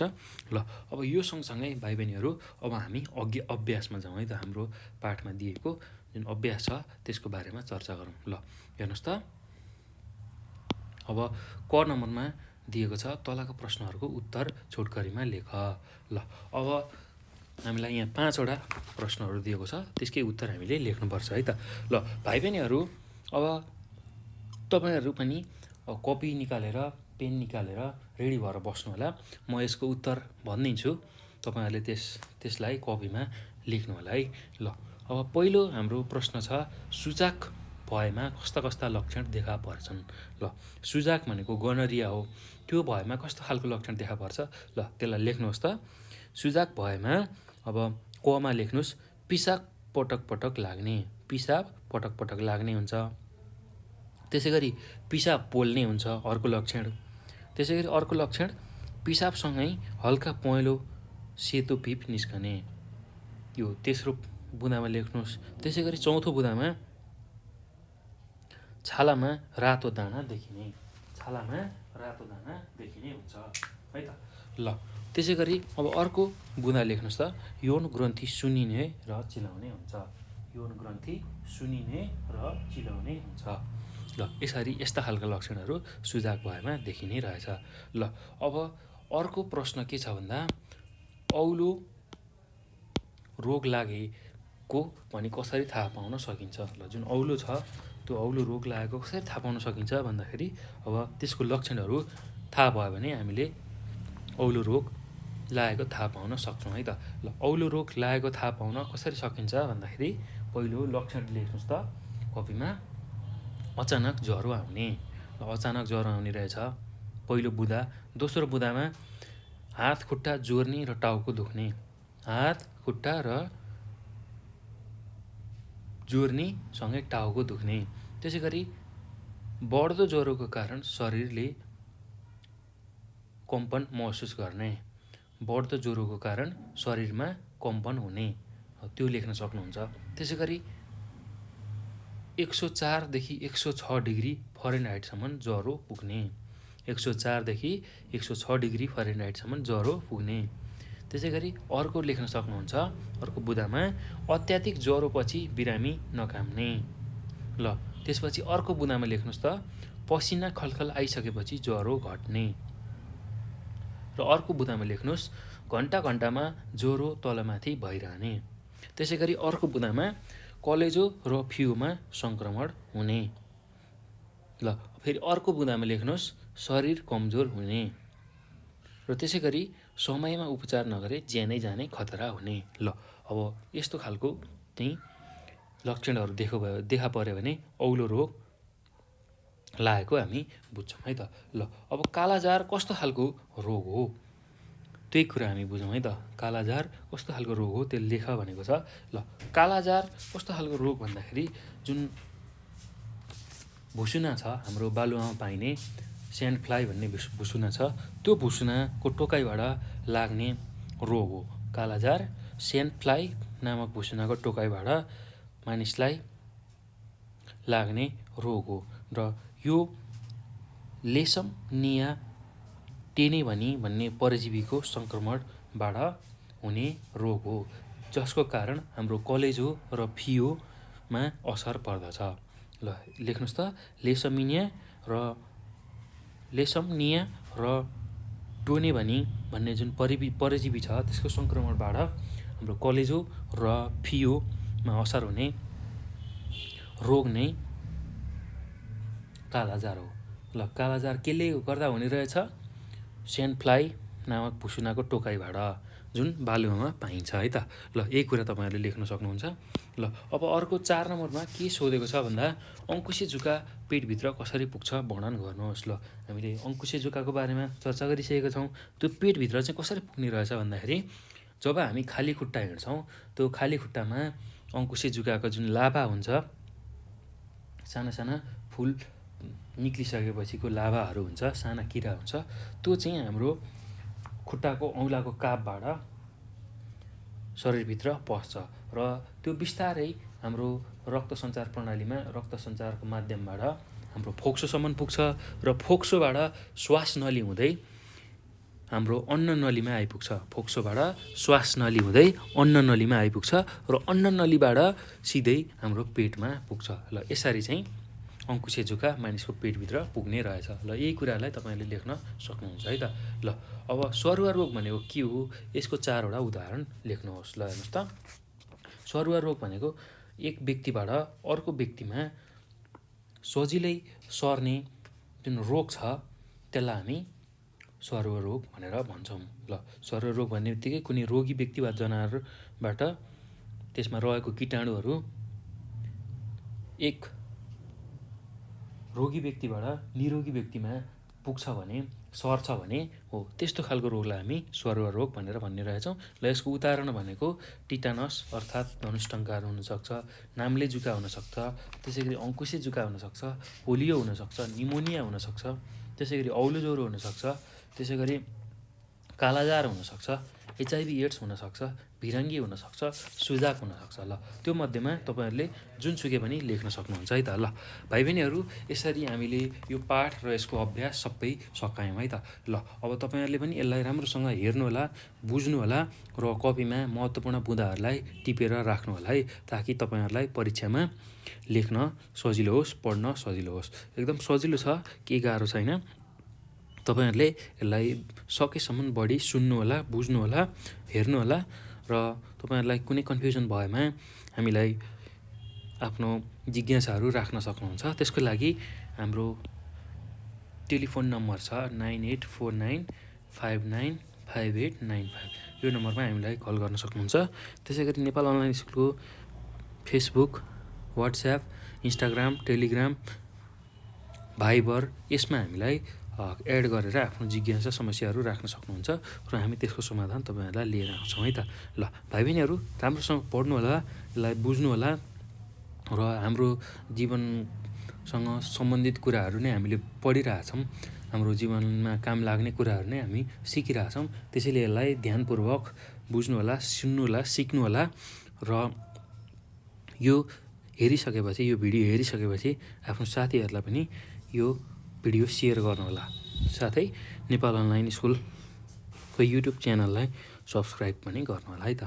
ल भाइ बहिनीहरू, भिडियो हेर्नु भएकोमा धेरै धेरै धन्यवाद है।